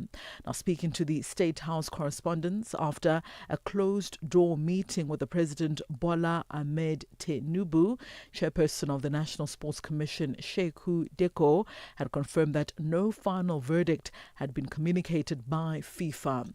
While expressing confidence in Nigeria's position, Deko also acknowledged that the matter was now resting with FIFA's independent judicial bodies. Working hand in hand in that. So we are all working together. Everything the NFS is doing, we're doing it in collaboration and together with the committee. So we are working there NLP. And we have done what we have to do. The handler we are told to do that. So you don't have the rule. If the rules are believed, that kind of quality there, then you have to put it to the NLP. The relevant body that will look at whether the rules are clear. So we should leave it at that. And then the day wait for the decision. We are going to put the one come behind us and looking for the detail. But if at the end of the day our petition when I do a quantity or I go to release to me, then we have another lab line and we can take it off from there. Players who receive treatment for an injury could be forced to stay off the field for 1 minute under proposals from FIFA. It is one of a number of measures to tackle tempo disruption and also time lost which are set to be approved by the International Football Board, also known as the IFAB, at the annual general meeting this coming Saturday. At present, there is no stipulation in the laws over just how long injured players have to remain on the sidelines. Now, leagues have the right to set up their own guidelines, with the Premier League adopting a 30-second rule since the 2023-2024 season. Now, FIFA held its own trials at the Arab Cup in December, which required a player to stay off the field for about 2 minutes. Now, FIFA referees chief Pierluigi Collina says the 2-minute rule is intended to reduce time wasting and also improve the flow of the game. It mirrors an approach taken by Major League Soccer, which is triggered if a player remains on the ground for more than 15 seconds and the physio comes on. Well, Manchester United striker Benjamin Sesko came to Michael Carrick's rescue for a third time in 4 matches after arriving off the bench to score the only goal in a 1-0 victory at Everton last night. Now, the Slovenia striker has yet to start in the interim's head coach 6 matches in charge, but has now scored 2 winners and snatched a late equaliser to maintain Carrick's unbeaten start.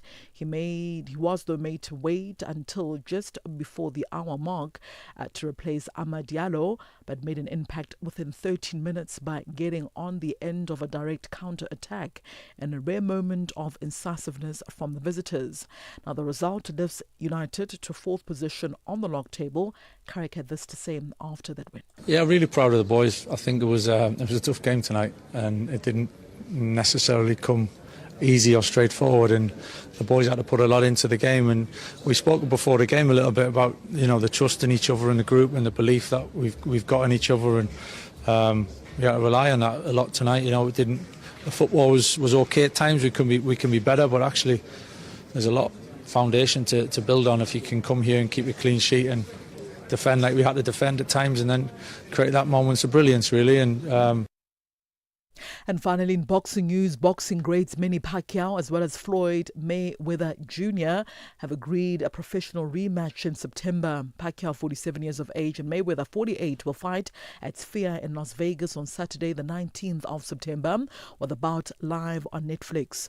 Now, former world champion Mayweather announced he would come out of retirement for a 4th time last week.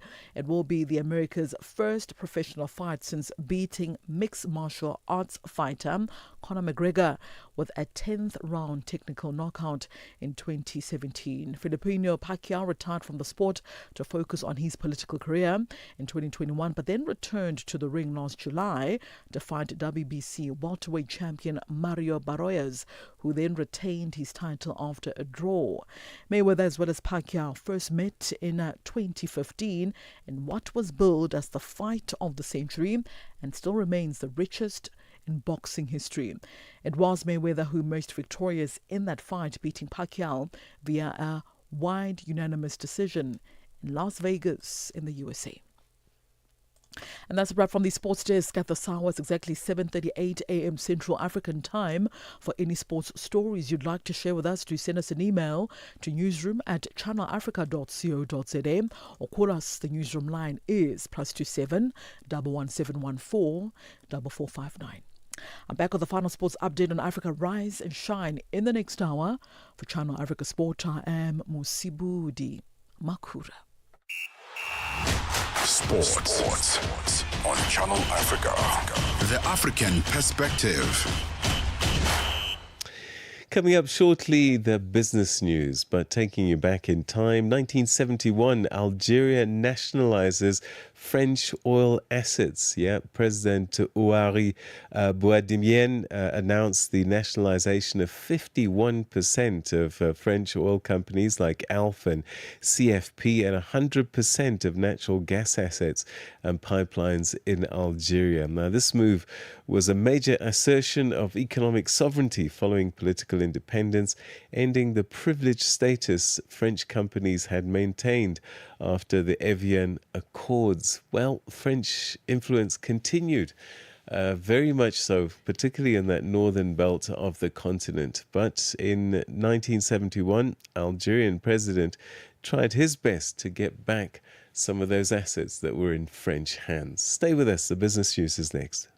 Africa at Play with Neto, N-E-T-O, Chemane. Lelita, talk to us about your relationship with your father, Coach Pitso. What is this one thing that he said to you that is still stuck at the top of your head? Coach Pitso and our mom, Mora Kakale, have always told us that whatever we do in life, we must do it to the best of our abilities, and but the big thing is do what you love and do it with all the passion that you have. And I think we see it in both their work. I mean, my mom has done a really good job with placing Coach Pitso in different clubs around the world, and she's negotiated contracts, and she's showing that as a woman you can also do work that is seen, and you can also get respect from men in a male-dominated space. And I think my dad has also shown that you must never underestimate the Black African man. Lelintle Musimane, a South African communications and digital media professional. Lelintle is also a daughter to a great mentor when it comes to the game of football, Coach Jingles Musimane. Live every Saturday and Sunday from 2 to 5 p.m. It's time for your business news, and we say good morning once again to you, Buntle Headbush. Business news on Channel Africa. The African perspective. Thanks, Peter. Good morning. Our top story this hour: the Democratic Republic of Congo's president has replaced the board chair and chief executive of state miner Geka Mines in a major shakeup that comes at a time when negotiations with Washington over a minerals deal are taking shape. According to an official statement issued by the government, Deogracius Ngele Masudi will take over as a new chair and Baraka Kabemba will become the chief executive officer. Former Geka Mines chair Guy Robert Lukama has meanwhile been appointed CEO of the Kilomoto Gold Mining Company. The World Bank says it's aiming to provide Mozambique with $6 billion of mostly concessional financing for its public investment projects over the next 5 years. The southern African country's finances are under strain, with the International Monetary Fund sounding a warning about worsening debt dynamics last week after an annual review. World Bank Division Director for Mozambique, Phyllis Sissoko, says the partnership framework between the bank and Mozambique aims to ensure macro-fiscal consolidation in the country with a view to sustaining its economic recovery. The South African Medical Association is calling on Finance Minister Enoch Godongwana to prioritize funding for the employment of healthcare workers when he delivers the budget speech tomorrow. SAMA chairperson Dr. Mvuyisi Mzukwa says among the infrastructure issues and mismanagement of funds and resources, the shortage of healthcare professionals is dire and needs addressing. Dr. Mzukwa is also concerned about the processes around the distribution of funds once allocated and the transparency that comes with it. If we look at the state of our healthcare system in South Africa, we have a serious challenge in terms of our leadership and governance, as reflected in the reports of the Ombud, the health Ombud, Professor Mukwena. We have challenges in specific provinces, specifically like the Gauteng, the KwaZulu-Natal, the Eastern Cape, Mpumalanga, Free State, almost all of them, except the Western Cape. The other problem is that we have a dire shortage of doctors and nurses or healthcare workers. $465.5 million has been allocated to creating more than 100,000 jobs in South Africa's Gauteng province this year.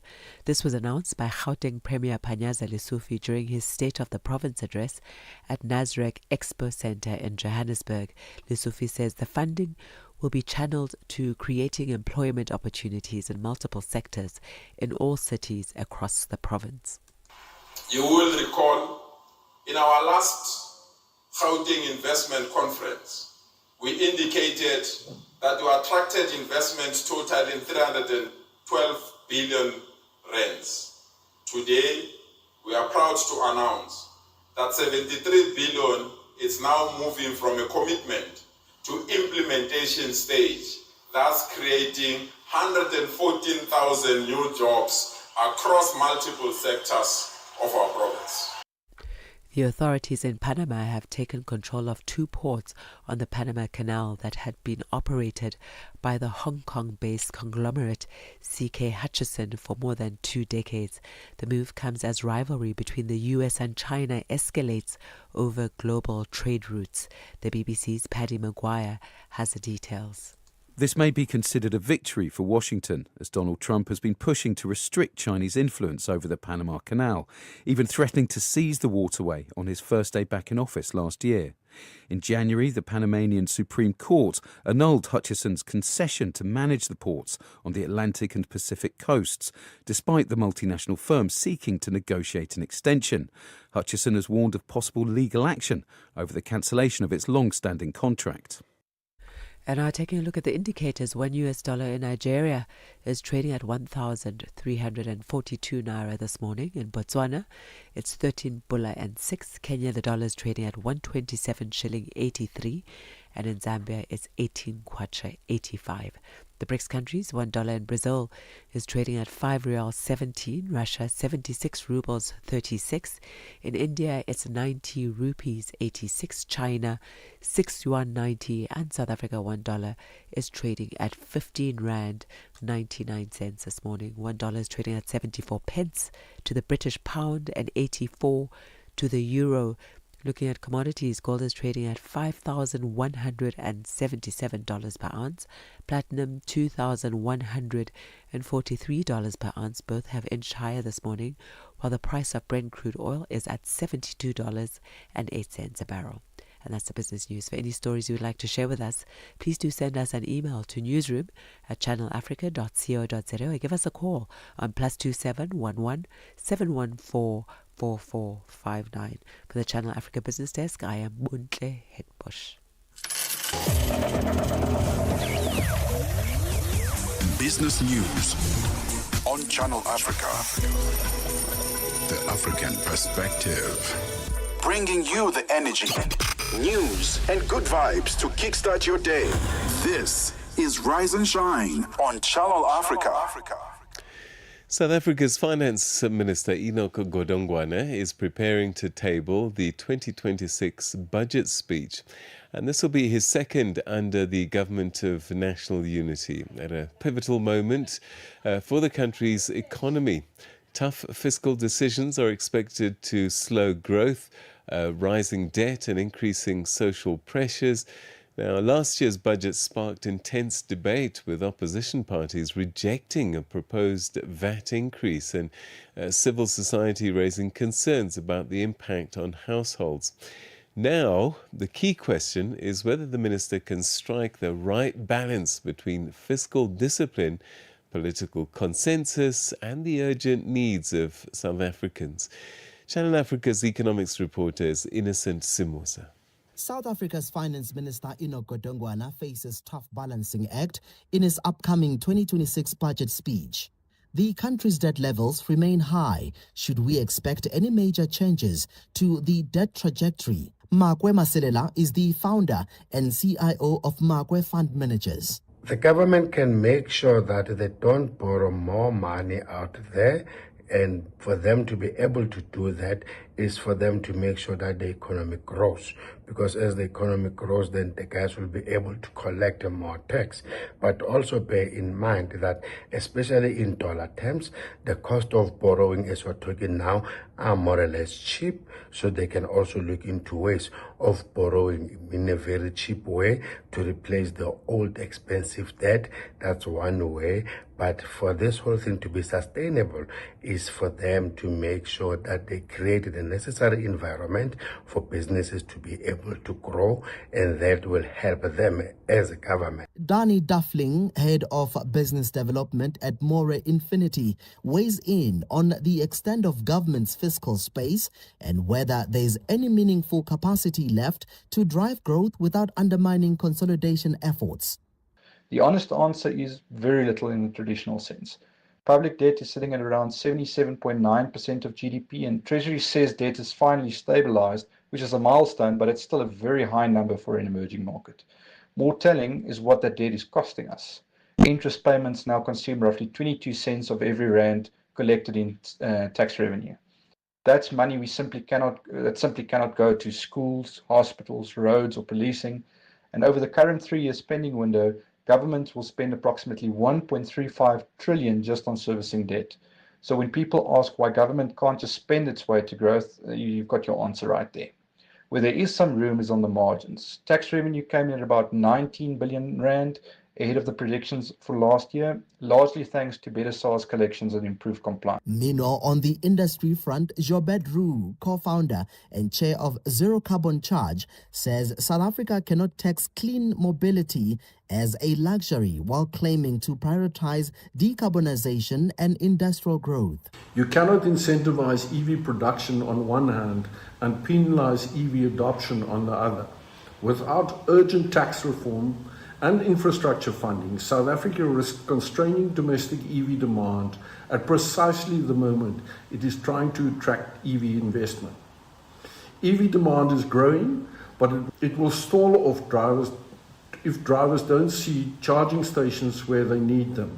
Without a visible, reliable network, especially along major highways and freight corridors, consumers will lack the confidence to buy EVs. For Channel Africa News, I'm Innocent Samosa in Johannesburg, South Africa. Now, coming up shortly, we're going to be talking about how people who've waited for justice for a long, long time in South Sudan finally may get some justice through the use of mobile courts. Across Africa, communities rise with the promise of clean water and clean sanitation. The African Union's 2026 theme calls us to action. It's about mobilizing real commitments, securing climate-resilient water and sanitation projects, and ensuring that water becomes a driver of sustainable development and prosperity across the continent. A landmark moment, not only for Africa, but for the global movement for access to safe water for all. Assuring sustainable water availability for every home, every village, every nation. This is the Africa we want. Channel Africa, the African perspective. A fresh morning, a fresh perspective. Stay tuned to Rise and Shine on Channel Africa. Communities in Greater Mundri, South Sudan, have waited years for justice, with courts often non-functional and cases of serious crimes, including sexual and gender-based violence, left unresolved. Sexual and gender it's unresolved, as I said, and many victims have long feared that accountability would never come. Now, the United Nations mission in South Sudan, UNMISS, is now preparing to deploy a mobile court in the area, and this is aimed to bring justice closer to the people and reduce the prolonged pretrial detention. Joining us to explain this initiative is Anis Ahmed, who's the director of the Rule of Law Advisory Section at UNMISS. So thank you very much indeed for joining us, and welcome to the program. Good morning for having me. Tell us a little bit more about why Greater Mundri became such a priority for deploying mobile courts at this time. It's not just Greater Mundri, but it's a number of parts of South Sudan where, because of the conflict, which was during the civil war that led to the independence of the country, or after the independence between various parties in South Sudan, led to either complete disappearance of justice system or at least partial disappearance of the justice system. As you know, a justice system cannot function unless the entirety of justice chain is there. The police, the prosecution, the prison service, the defense counsel, of course, the courts, and also the support services. As part of the support that the United Nations mission in South Sudan, what we have been doing is to ensure that all parts of justice chain function in every part of the country. Now, because of the absence of justice chain in a number of regions, we take personnel like prosecutors, judges, defense counsel from where they are available to places where they are not available, or they have left because of the conflict. So Mundri is one part of the country which has for reasons of conflict and for reasons of non-attention being provided when the country was part of the larger Sudan, and even thereafter, is one location, apart from many, where justice chain was missing in a number of cases that accumulated. So as part of the ongoing support to justice institutions across the country, we are taking this mobile court in Mundri this time, where it had not been for a number of years, and a number of very serious cases. And as you very rightly said, sexual and gender-based violence, which is unfortunately a characteristic crime of that conflict have accumulated. But the good news is that all the conflict parties, including the government and those in opposition, have no objection to these court activities. They may disagree on a number of political matters, but in respect of justice and rule of law, there's no disagreement. So we get a lot of support, of course, from the people, but more importantly, from those in authority, either in control or actually in government. Many victims, as you said, sexual and gender-based violence have waited years for their cases to be heard. How will this mobile court make sure that survivor-centered justice happens rather than just simply clearing a backlog, maybe? That's a very important point. So what we do is we just don't treat this as any project. We ensure that very highly qualified rule of law personnel, which includes psychologists, those who provide psychosocial support, those who provide legal assistance, victims counsel, those who provide victims and witness protection, they are there not just during the course of the proceedings, but even before, so as to prepare those witnesses. Because, witness is the fulcrum of any criminal trial. A witness, if he or she doesn't come and tell the truth, or if a witness or who also is a victim does not come and tell his or her story, and most of the times, unfortunately, it's young women or girls, a criminal trial cannot be run. So one of the major parts of our activities is to work with local NGOs, community-based organizations, to ensure that those who come and assist in the justice system, either as victims, either as witnesses, and even those who are supporting those who are victims and witnesses, get sufficient support before, during, and after the courts, so that they feel empowered, they feel supported, so that these proceedings can actually take place properly with at least minimum standards of justice, so that there is not just justice done, but there's an appearance of justice. And we have increasingly felt that this justice actually being done and the appearance of it being done leads to, in a significant way, reduction in future violence in the country. So it's a circular process. If there is violence, you need justice, but you need justice also to prevent further violence, so that people solve their disputes through peaceful judicial means rather than through violence. And perhaps as we start to wrap up, because time's on our side, I guess justice isn't just about judges, though, is it? It's also about police investigators, prosecutors, defense lawyers, witness protection. How is UNMISS strengthening the entire justice chain beyond just the courtrooms? That's very important. So our rule of law support includes all the support to all the parts of the justice chain: prosecutors, judiciary, the prison service, the defense counsel through the bar association, etc. We are headed by a South African who is a well-known lawyer from South Africa and, of course, globally. And we ensure that every part of the justice chain, to the extent possible in a nascent democracy, under our limited means, is supported, so that there is at least some semblance of justice in different parts of the country. And as our lifetime as a UN mission is not very long, it's not indefinite, we're trying to make them sustainable.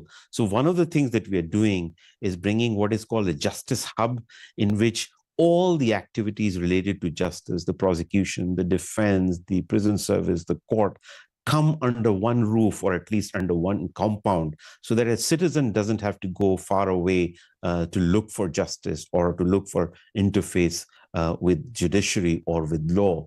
And that's been successful in some post-conflict countries, including Liberia, and hope that succeeds, so that all these efforts will become successful through the support of member states. And South Africa is a very big supporter, not just UNMISS, but South Sudan generally. And yes, we're going to have to leave it there. Unfortunately, we ran out of time. But thank you so much indeed for giving us some insights into this innovation. Thanks for your time. Thank you for having me. Was Anis Ahmed, Director of the Rule of Law Advisory Section at the United Nations UNMISS mission. Okay.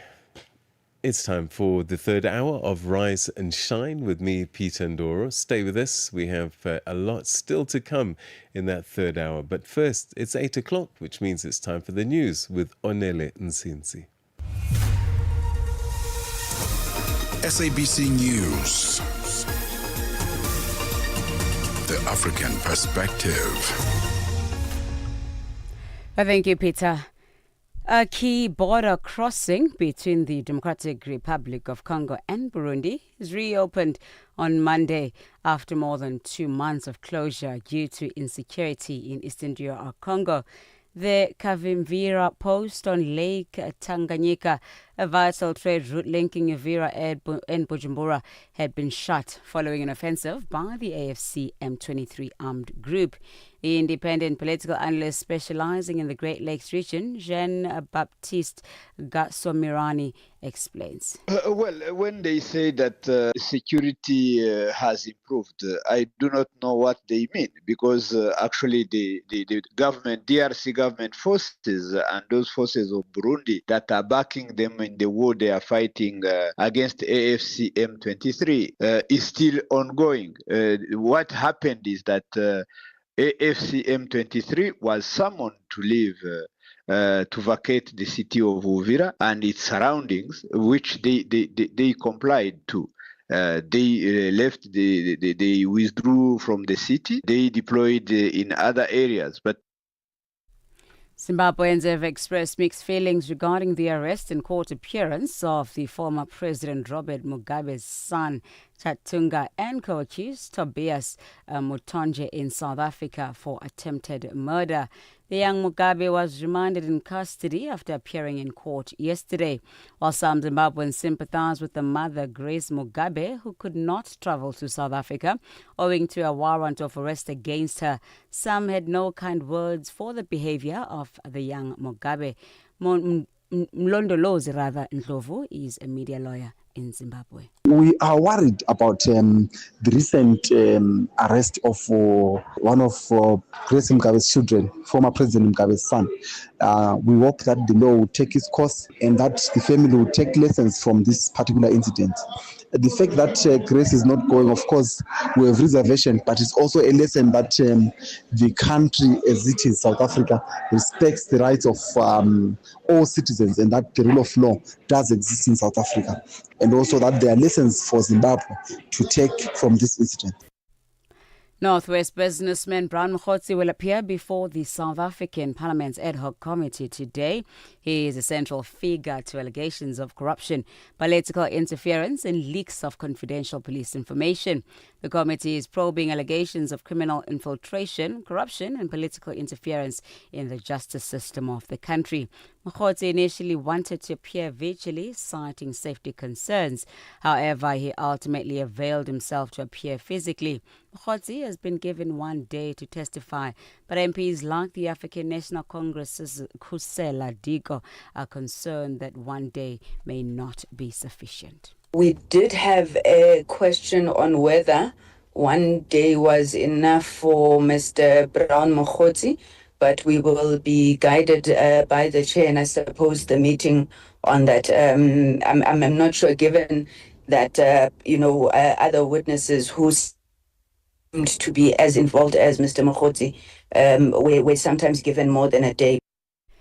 Program Manager for Together for SRHR, or the United Nations Population Fund, Richard Delate, has emphasized the importance of sexual and reproductive health and rights. Together for SRHR is a joint United Nations regional program that brings together the combined efforts of the UNAIDS, UNFPA, UNICEF and the WHO to improve the sexual and reproductive health and rights of all people in Eastern and Southern Africa. South Africa is hosting the high-level meeting of health ministers from across the Southern African Development Community in Sandton, Johannesburg, as the region confronts persistent health challenges.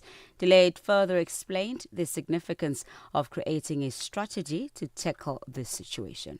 Of the sexual and reproductive health strategy is aiming to improve the sexual and reproductive health of all people in the SADC region. So it's looking at issues of maternal mortality, it's looking at issues of unintended pregnancies, access to family planning, HIV, gender-based violence, sexual health in general. So it's looking at all of that.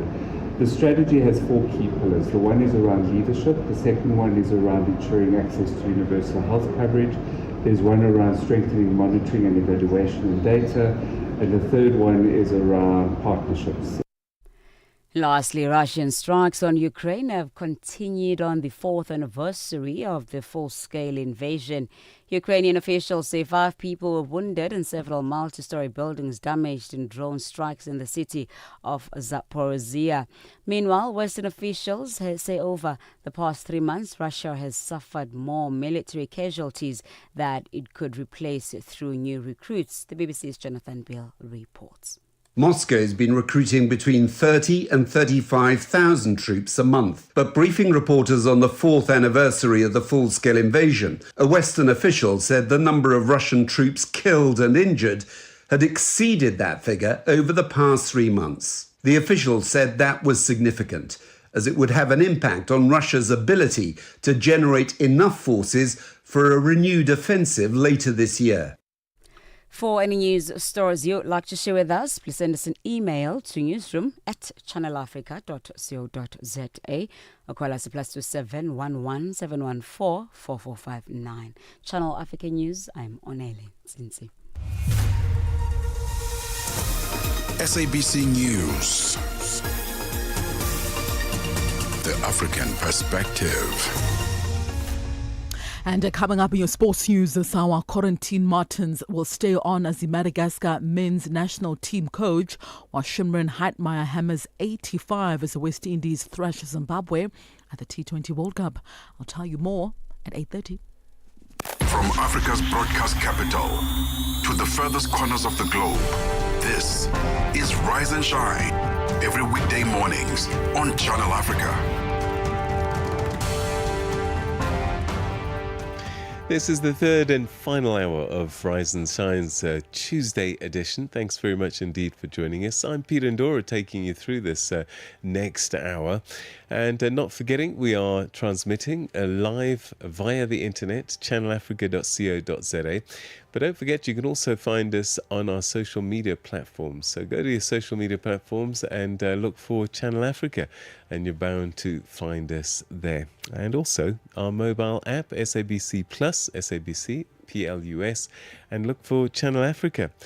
Coming up in this hour, we're going to go to Harare, to speak about developments in Harare, where the country's parliament has moved to try and change the constitution to extend presidential terms to 7 years, and also that the president in future gets voted in by the parliament and not people.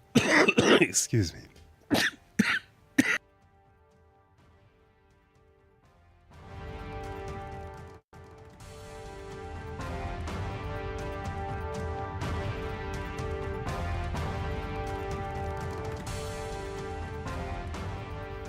All right, so that's what we're looking at in this half hour. Africa, voici Abedi. Oui, c'est moi. Abedi est un passionné de musique dans l'âme. Il a un goût pour toutes sortes de musique et passe ses journées à écouter Channel Africa. J'aime beaucoup la musique africaine. OK. Devinez quoi? Channel Africa veut aider Abedi et les mélomanes du monde entier à découvrir encore plus de musique incroyable. C'est pourquoi Channel Africa appelle les artistes africains à soumettre leur musique. Chers artistes, n'oubliez pas de nous fournir toutes vos informations pertinentes à l'email adresse musique@channelafrica.co.za. Les soumissions sont votre chance d'être entendues, mais elles ne garantissent pas une playlist. Toutes les soumissions seront soigneusement examinées pour voir si elles répondent aux exigences de notre station. Channel Africa, la perspective africaine. Your morning companion with the stories that matter. This is Rise and Shine on Channel Africa.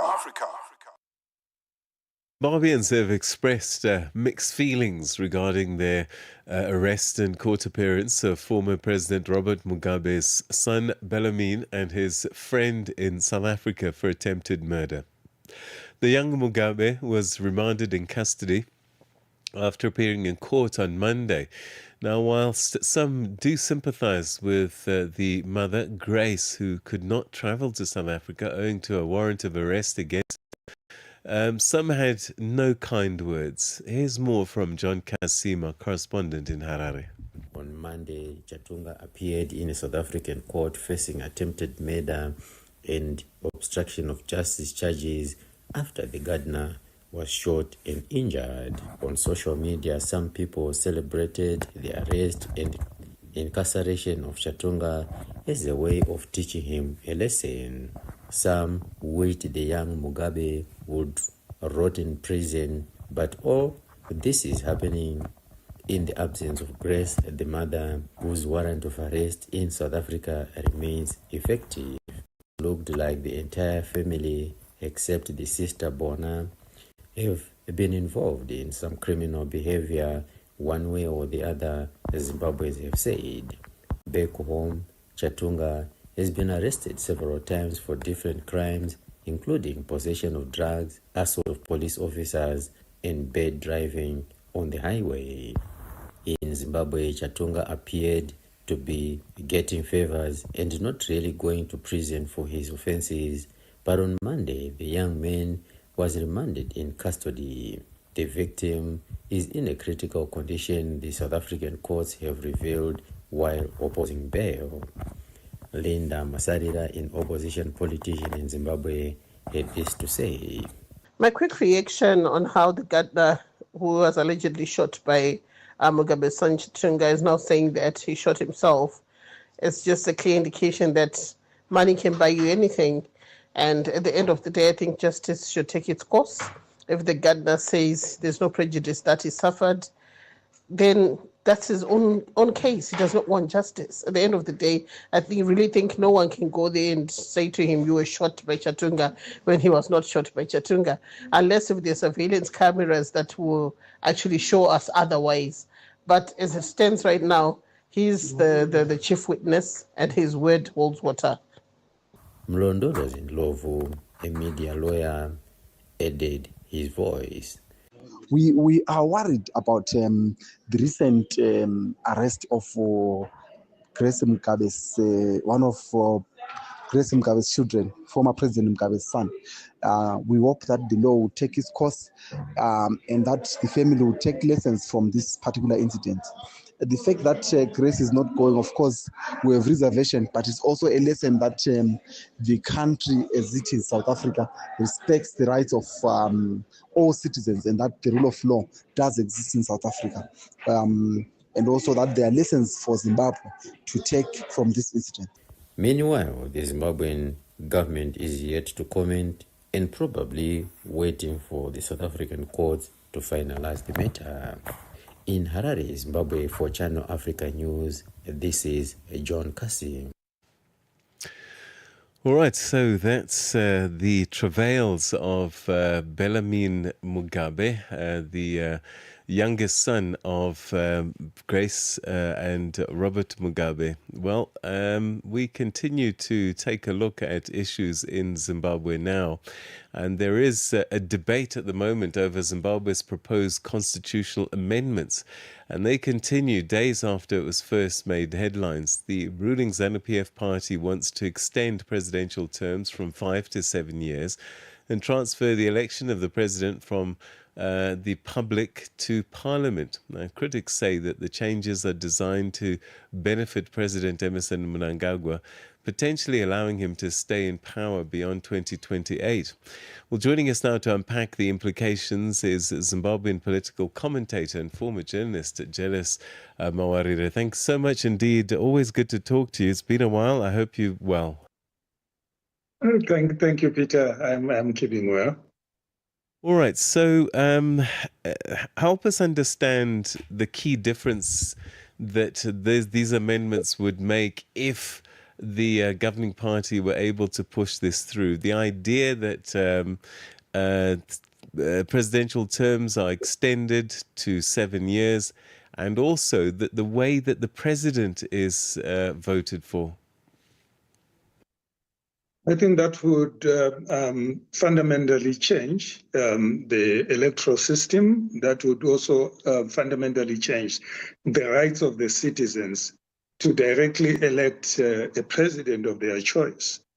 Because if we change Section 92, subsection 3, so that the president is now no longer elected directly by the people and transfer that right to Parliament, what it effectively means is that we have disenfranchised more than 6 million registered voters in Zimbabwe, those that only saw hope in their ability to elect a president of their choice after 5 years. So the changes that are being proposed here by Minister Ziyambi and his president, because the president chaired the cabinet which proposed those changes, have a net effect of going against the very foundational reasons why the War of Liberation was fought, which is universal suffrage.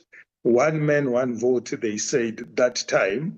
They were not gender sensitive, but what it meant was that we were fighting to accord every Zimbabwean who is 18 and above and eligible to vote to directly vote for the president. And I've actually seen a lot of propaganda around this change, saying that the change will expedite ways to ensure that those that are in the diaspora can vote. That's a lie, because what directly voting for the president meant was that the country during a presidential election means the country is one constituency. And when it becomes one constituency, it then even makes it easier for people that are in the diaspora to vote for the president. But if we transfer voting for the president to Parliament, it means that those that cannot vote for parliamentarians, therefore can also not vote for indirectly vote for the president. The elections in Zimbabwe are based on constituencies, single member constituencies. And someone has to be registered in the constituency and at a particular polling station in order for them to vote. So it means that those that are in the diaspora, those that are outside Zimbabwe, cannot participate in voting for the president. And even if you want them to vote, or to vote for the MP, even if you want them to vote now, it is administratively difficult. But it is going to be worse if now the voting for the president is transferred to Parliament, because one has to be in a constituency, a particular constituency, to vote for an MP, and that MP then would vote on your behalf, would vote for the president on your behalf.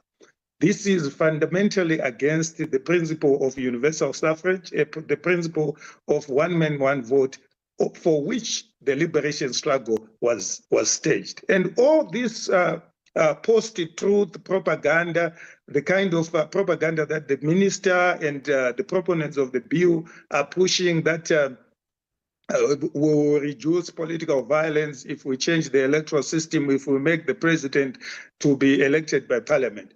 This is not based on any scientific evidence, because we still have a situation, we still have a system which elects 210 MPs through first past the post. And first past the post means winner takes all in those 210 constituencies. So what it effectively means is that if the general public can no longer elect a president, the presidential campaign, all the money that had been put on the presidential rallies, the presidential campaign, will now be concentrated on the 210 constituencies for the 210 directly elected members. And what that means is that is decentralization of violence. decentralization of violence, and availing of enough resources for the regime to to violently force the electorate to vote for the 210 MPs, because these 210 MPs have now become so critical because they are the ones now who are going to vote for the president. So we are likely going to have increased violence in the 210 constituencies because, mind you, the same votes that are cast in the 210 constituencies determine the distribution of votes in order to elect senators. So the contestation in the 210 constituencies will become very intense, and therefore there will be a lot of violence in these elections, and we've actually seen that. And what also it means is that the presidential election, which was never constricted by gerrymandering because it considered the whole country as one constituency, will now be affected by gerrymandering. Gerrymandering is purposeful manipulation of electoral districts in order to create parliamentary majority. So what it means, if you are now electing a president through parliament, gerrymandering becomes very, very important, because once you manipulate electoral districts in order to gain parliamentary majority, you then have a cutting edge in the election of the president. So there will be more incentive to do gerrymandering. That's why you now see that they now, concomitantly, they now want to create a delimitation commission. A delimitation commission, creating a commission to do delimitation of constituencies only once in 10 years. It doesn't make sense for me unless otherwise this commission has other jobs to do. Then there are also other propositions that they are suggesting, like returning the voter registration and keeping of the voters' roll to the Registrar General. What Zimbabweans should know is that the Registrar General is an employee of the Ministry of Home Affairs and Heritage. So what it means is that we are transferring voter registration and custody of the voters' roll from an independent commission created through Chapter 12 of the Constitution to an individual who is directly employed by the Ministry of Home Affairs and therefore under the minister, who is an appointee of the president. So effectively, we have shifted the custody of the voters' roll and the voter registration process to people who will be directly participating in elections, the minister and the president. And that's the regression, because that's one thing that the Constitution, the 2013 Constitution addressed. The creation of the Zimbabwe Electoral Commission and assigning it with voter registration and keeping of the voter register. We'll talk about the Constitution shortly, but I am interested to know how the governing party and those that are pushing for this change have justified it. What are they saying is better about this? These changes that will make a difference to Zimbabweans? They have actually created, in media studies, there's what is called post-truth. What they have done is to create an all-world order, a political order in Zimbabwe, where lies are propagated officially by the minister, by the state broadcasters, by government itself. A lie that the constitutional changes that they are doing do not require a referendum. We have seen propaganda machinery being deployed, and now we are being told there's a difference between term limit and time limit. But the Constitution is very clear in Section 328, subsection 1. It defines, it actually offers a definition of what a term limit is. And the Constitutional Court judgment in the matter between Mupungu and the Minister of Justice clearly states that Section 95 of the Constitution, which states that a president can only be in office for a 5-year term, is clearly defined. That Section 95 is clearly defined as a term limit provision in the Constitution through that judgment. The Constitutional Court has made a pronouncement that Section 95, subsection 2 is a term limit provision. But the proponents of the bill want to change that provision of the Constitution without going for a referendum. As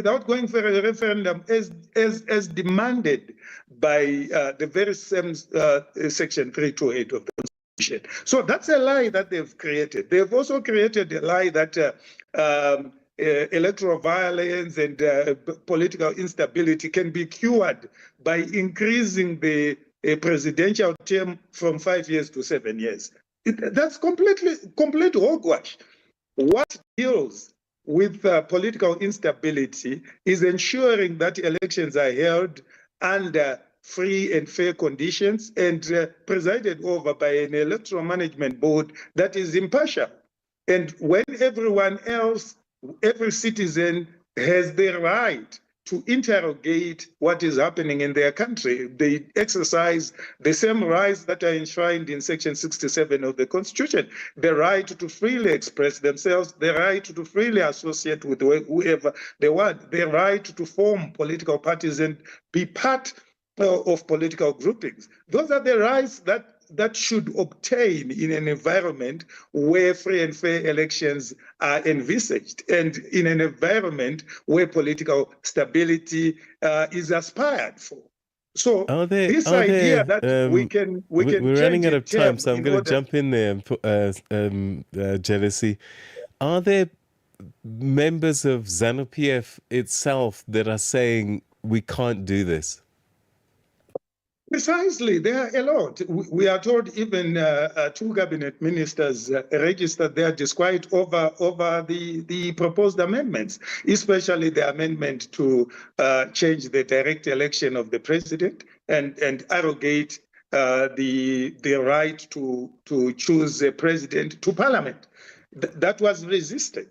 The attempts to whittle down the constitutional powers of the Zimbabwe Defense Forces, it was also resisted. So that actually shows. In fact, if you look at the pronouncements that are being made now by the ZANU-PF chairperson, Honorable Muchinguri Gashiri, you wonder what kind of a democratic institution ZANU-PF is, because you are told that no, there was no objection to the proposals, even in cabinet.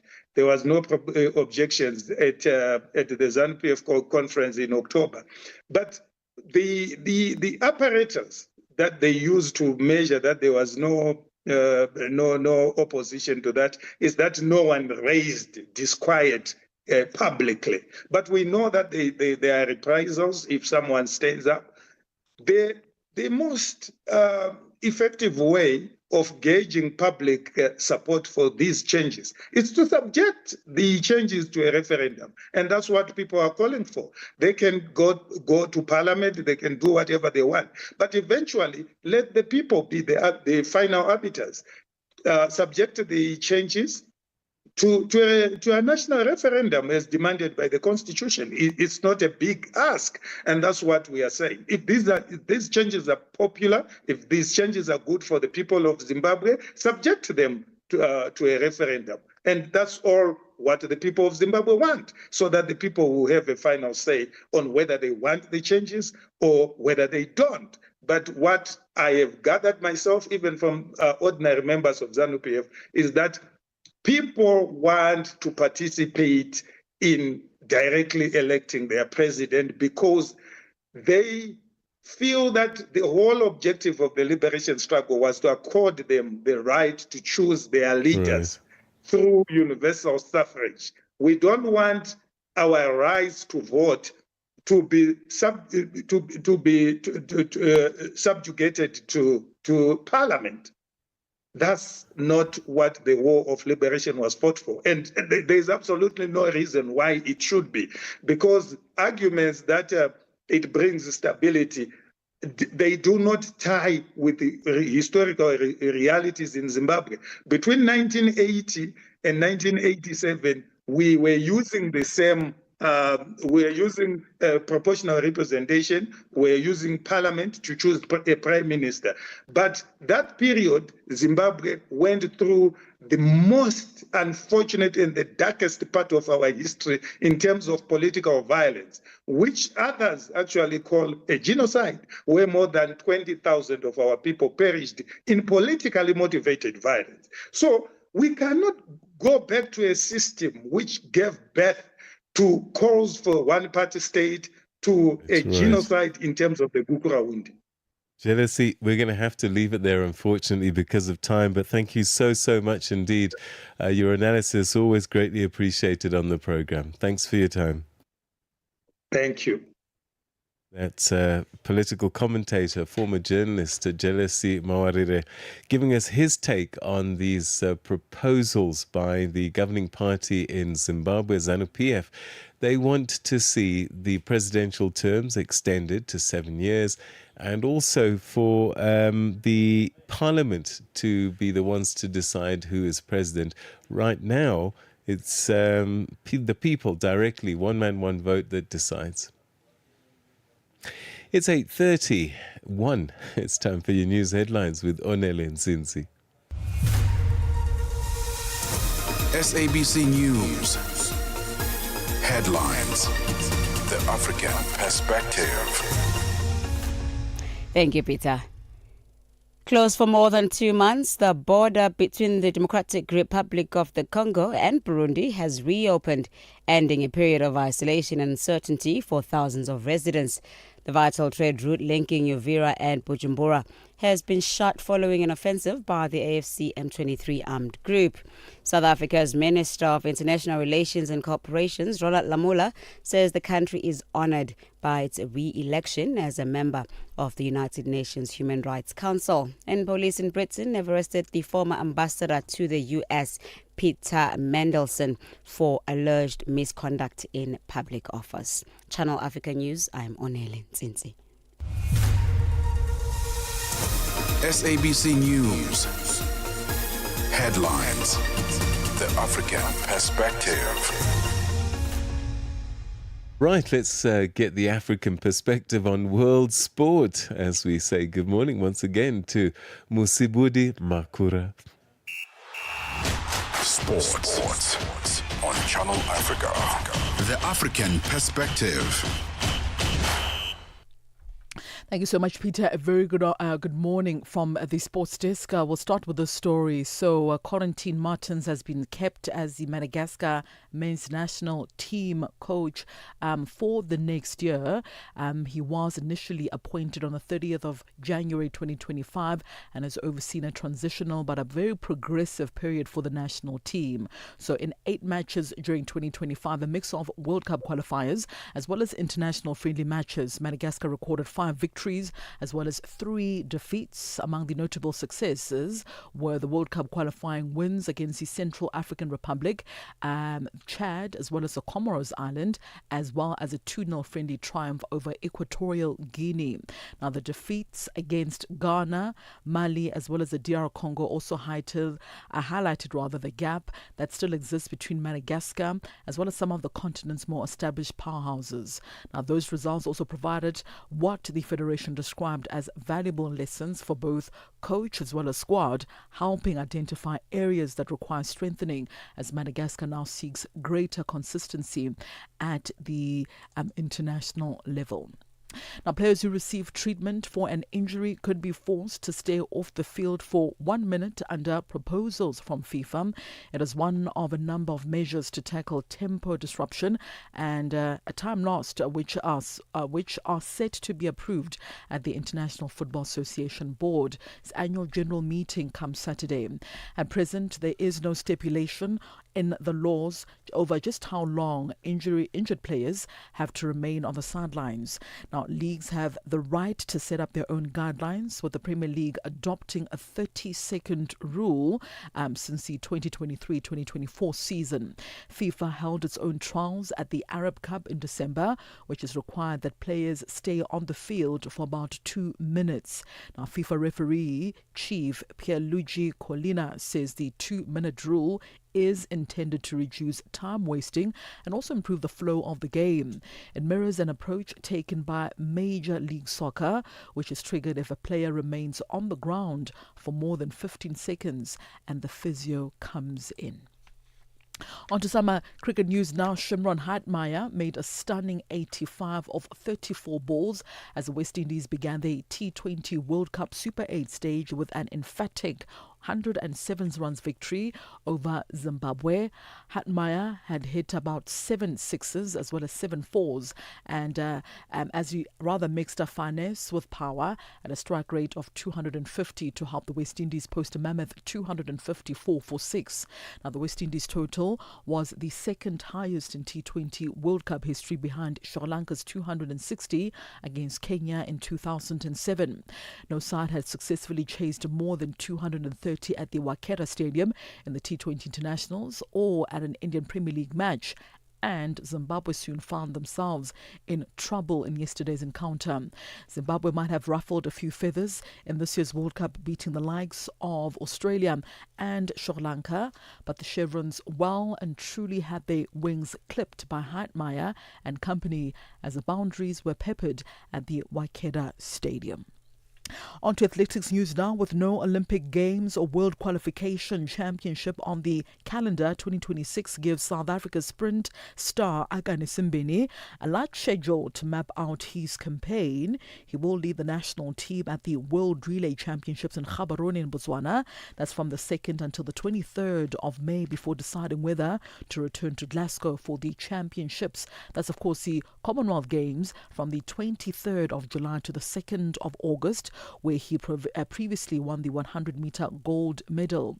Simbine told SABC Sport that he will decide between competing in Glasgow or focusing on the European meetings as preparations for the 2027 World Championships in China continue. He has yet to confirm whether he will open his season at those championships. This is what he had to say about the year ahead. Right now we're taking a little like the build up to the season very slowly. It's, as you say, it's off year. It's a recovery for most of us, and that's what we're trying to do. Just make sure we're recovering through the year. Competitions, we'll see what coaches plan for the year. But I'm just literally just taking it as it comes. It's a time for us to just recollate and figure the body out and sort the body out, because the next 3 years after this are going to be a championship year, so I need to be ready for that. All right, so that concludes your sports news this hour. For any sports stories you'd like to share with us, remember to send us an email to newsroom@channelafrica.co.za or call us. The newsroom line is +27 11714 4459. For Channel Africa Sport, I am Musibudi Makura. Sports on Channel Africa. The African perspective. All right, so coming up, the business news in a short while. But just to let you know that today, 2008, Fidel Castro retires as president of Cuba. After nearly 50 years in power, Fidel Castro officially retired as president of the country due to failing health. And he was succeeded, of course, by his brother Raul Castro, marking the first formal leadership transition in the country since the 1959 revolution. So Fidel Castro retired today, 24th of February in 2008. The business news is coming up. Got something to say? Are you passionate about issues that matter? Do you have a voice that deserves to be heard? Well, we've got the perfect platform for you. Call in or drop us a WhatsApp on +27 63 406 9126. And we will call you back so you could have your say and be part of the conversation. 30 years of age. I just turned 30 on the 15th of November. So that's who I am, It's not just talk. It's your chance to air your views, share your opinion, engage with the community that values your perspective. Follow us on our social media. Visit our website at www.channelafrica.co.za and get ready to share your views on Channel Africa, the African perspective. Time now for the last business news update on Rise and Shine this morning. Good morning, Buntle Hedbush. Business news on Channel Africa, the African perspective. Thanks, Peter. Good morning and a very good morning to our listeners. Our top business story this hour: the Democratic Republic of Congo's president has replaced the board chair and chief executive of state miner Geka Mines in a major shakeup that comes at a time when negotiations with Washington over a minerals deal are taking shape. According to an official statement issued by the government, Geogracias Sudi will take over as a new chair and Baraka Kabemba will become the chief executive officer. Former Geka Mines chair Guy Robert Lukama has meanwhile been appointed CEO of the Kilomoto Gold Mining Company. The World Bank says it's aiming to provide Mozambique with $6 billion of mostly concessional financing for its public investment projects over the next 5 years.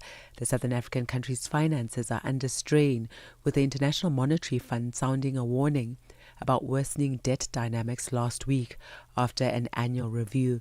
World Bank Division Director for Mozambique, Phyllis Sissoko, says the partnership framework between the bank and Mozambique aims to ensure macro-fiscal consolidation in the country with a view to sustaining its economic recovery. The South African Medical Association is calling on Finance Minister Enoch Godongwana to prioritize funding for the employment of healthcare workers when he delivers a budget speech tomorrow. SAMA chairperson Dr. Mvuyisi Mzukwa says among the infrastructure issues and mismanagement of funds and resources, the shortage of healthcare professionals is dire and needs addressing. Dr. Mzukwa is also concerned about the processes around the distribution of funds once allocated and the transparency that comes with it. If we look at the state of our healthcare system in South Africa, we have a serious challenge in terms of our leadership and governance, as reflected in the reports of the Ombud, the health Ombud, Professor Mukwena. We have challenges in specific provinces, specifically like the Gauteng, the KwaZulu-Natal, the Eastern Cape, Mpumalanga, Free State, almost all of them, except the Western Cape. The other problem is that we have a dire shortage of doctors and nurses or healthcare workers. $465.5 million has been allocated to creating more than 100,000 jobs in South Africa's Gauteng province this year. This was announced by Gauteng Premier Panyaza Lesufi during his State of the Province address at Nasrec Expo Centre in Johannesburg. Lesufi says the funds will be channeled to creating employment opportunities in multiple sectors in all cities across the province. You will recall in our last Gauteng Investment Conference, we indicated that we attracted investments totaling 312 billion rands. Today, we are proud to announce that 73 billion is now moving from a commitment to implementation stage, thus creating 114,000 new jobs across multiple sectors of our province. The authorities in Panama have taken control of 2 ports on the Panama Canal that had been operated by the Hong Kong-based conglomerate C.K. Hutchison for more than 2 decades. The move comes as rivalry between the US and China escalates over global trade routes. The BBC's Paddy Maguire has the details.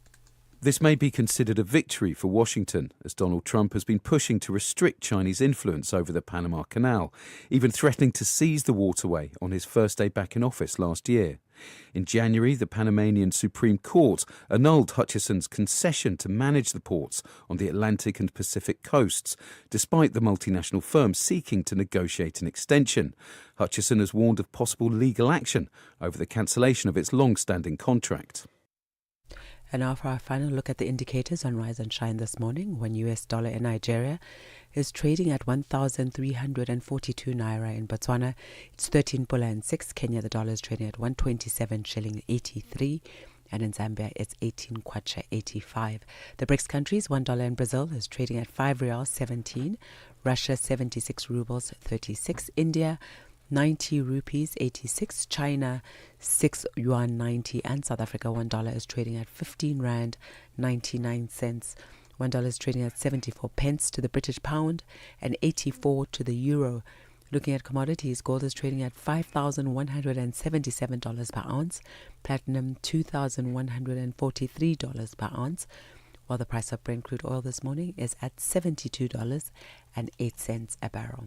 That's the business news. For any business stories you would like to share with us, please do send us an email to newsroom@channelafrica.co.za or give us a call on +27 11 714 4459. For Channel Africa Business, I am Buntle Hetbush.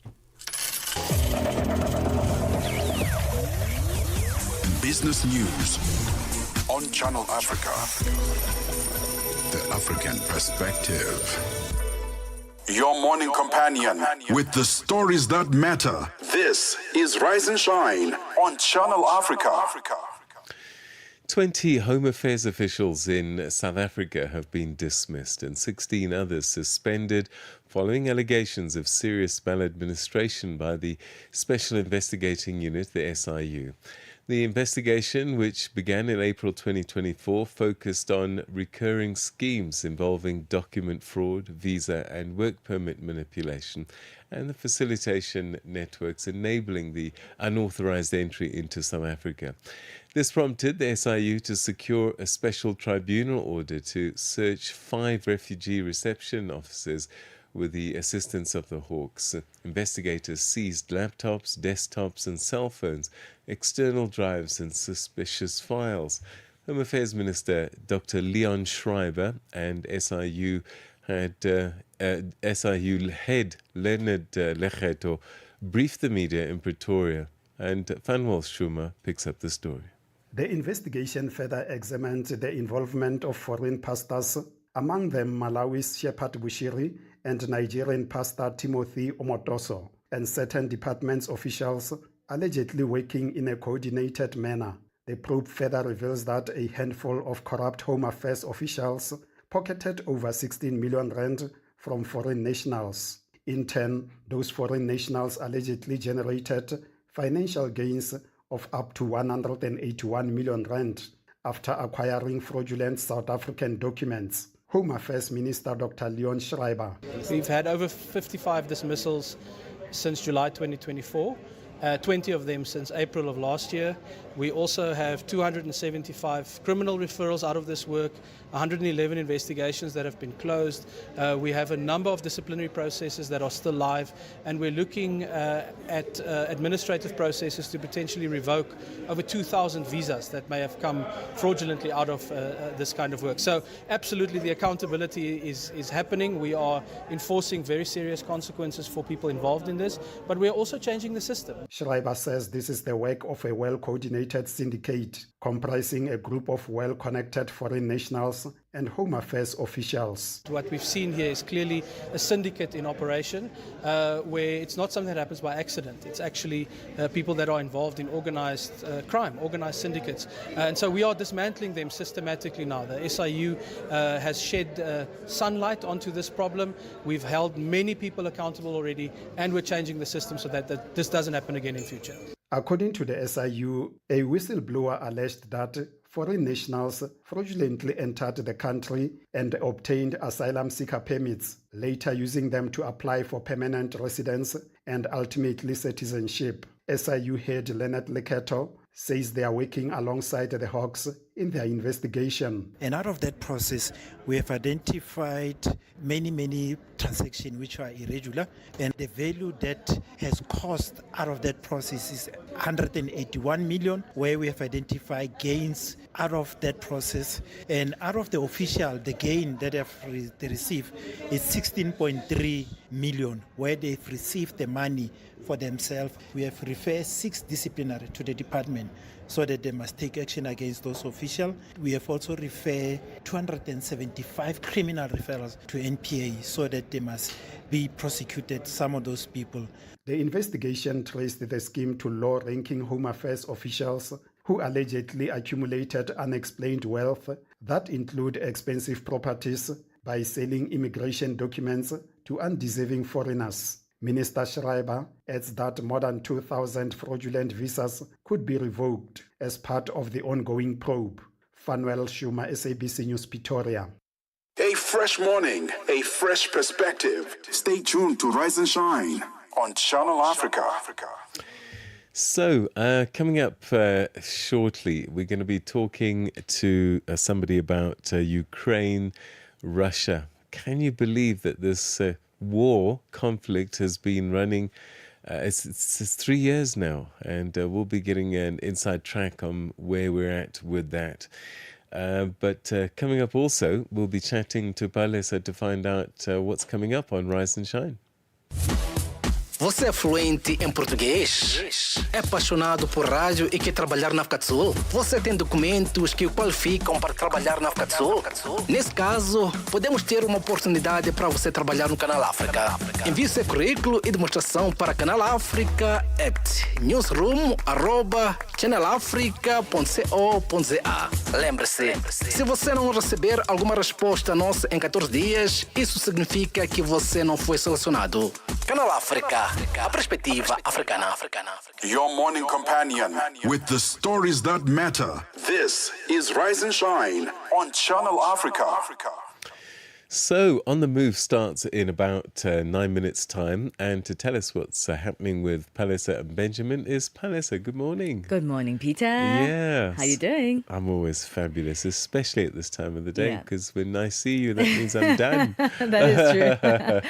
Peter, Yeah. you know, I'm sure you've been at this for a very long time, Yeah. and you've spent quite a lot of time in Yes, hotels, right? yes. So I'm sure you know your hotel etiquette. Yes. Right? Yes. But in your experiences, you know, sleeping in and out of Yes. hotels all around Yeah. the world, I'm sure you've seen a lot of people with terrible hotel etiquette. Yes. Can you think of any examples of that? My pet peeve, well, not my pet peeve, but some of the things that I hear about are people taking dressing gowns and things like this. Yes, and the towels, yes, etc. and I just don't understand why people do this. People disrespecting shared Yeah, spaces sometimes, yes. like loitering and making noise in the Yes, foyer. yes. That's terrible. Oh, God. Yeah, in fact, the noise I think is the worst thing. And they Yes, come 'cause at people 1 come there o'clock to in the relax. morning and they're shouting. And especially when these group things happen and people are swapping rooms and doing what they do at night.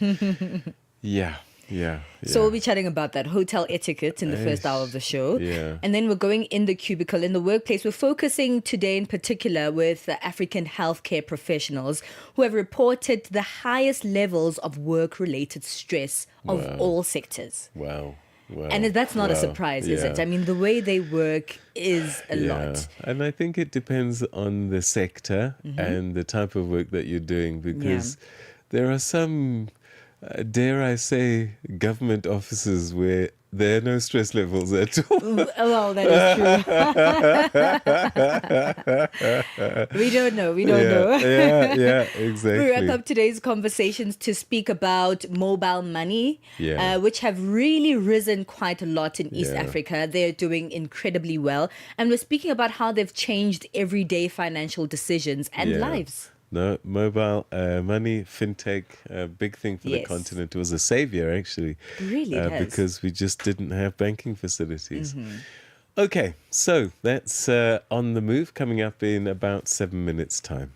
Your morning companion with the stories that matter. This is Rise and Shine on Channel Africa. Right, it's time now for us to take a look at this story, and it's about Ukraine and Russia. Today marks 4 years since the escalation of the conflict in Ukraine, and millions are facing a harsh winter with homes without heating or electricity, vulnerable groups, older people, those with disabilities, and people with chronic illnesses that are at greatest risk. Well, joining us from Ukraine is Scott Craig, who's the spokesperson for the International Federation of Red Cross and Red Crescent Societies, to talk about the humanitarian situation on the ground and the urgent need for international support. Scott, thanks very much indeed for joining us, and welcome. Good morning, Peter. Thanks very much for having me. At the beginning of this conflict, it was the only thing in the news. It seems to have dissipated a little bit. Suffering not, I'm sure.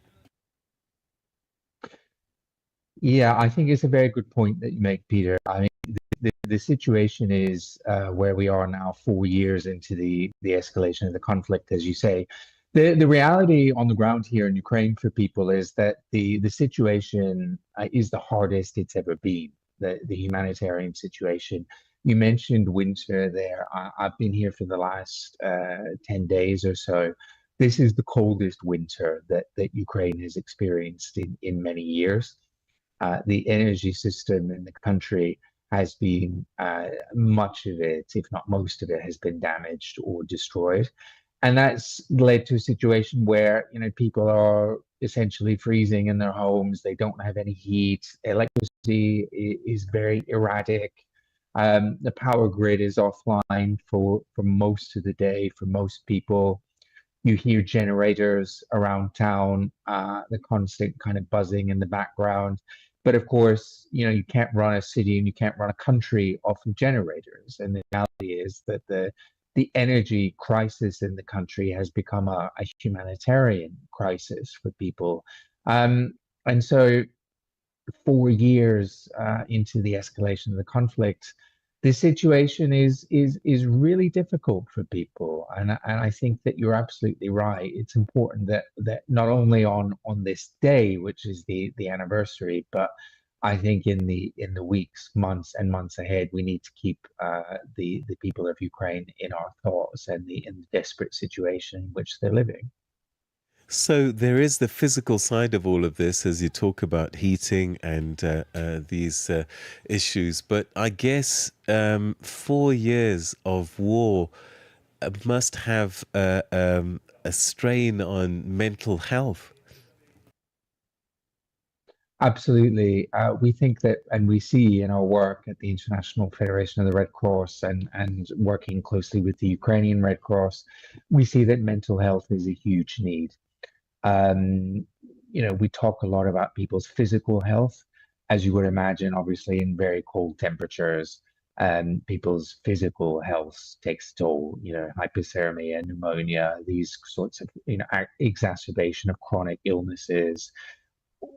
One would expect all of that. I think the thing that doesn't get spoken about enough is people's mental health, not only after 4 years of conflict and attacks and the kind of immediate impact that has on people's health, but I think the longer term things like isolation.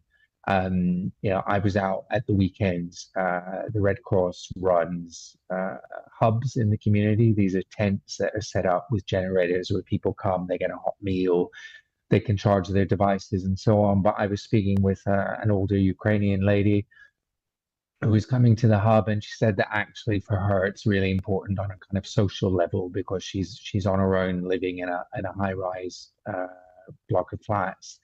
And for her, it was really important and a really important part of her day to come and actually just have social and physical interaction with people. And so I think the mental health part of the story, I think, will become increasingly important as we move on. It's something that we're doing a lot of work in, but there's a lot more to be done, and it's something that we think we really need to shine a light on. All right, and briefly, we've heard of large gaps in funding for the humanitarian work that needs to be done, including 260 million Swiss francs in the IFRC's current emergency appeal. if this funding doesn't come through, what are the consequences?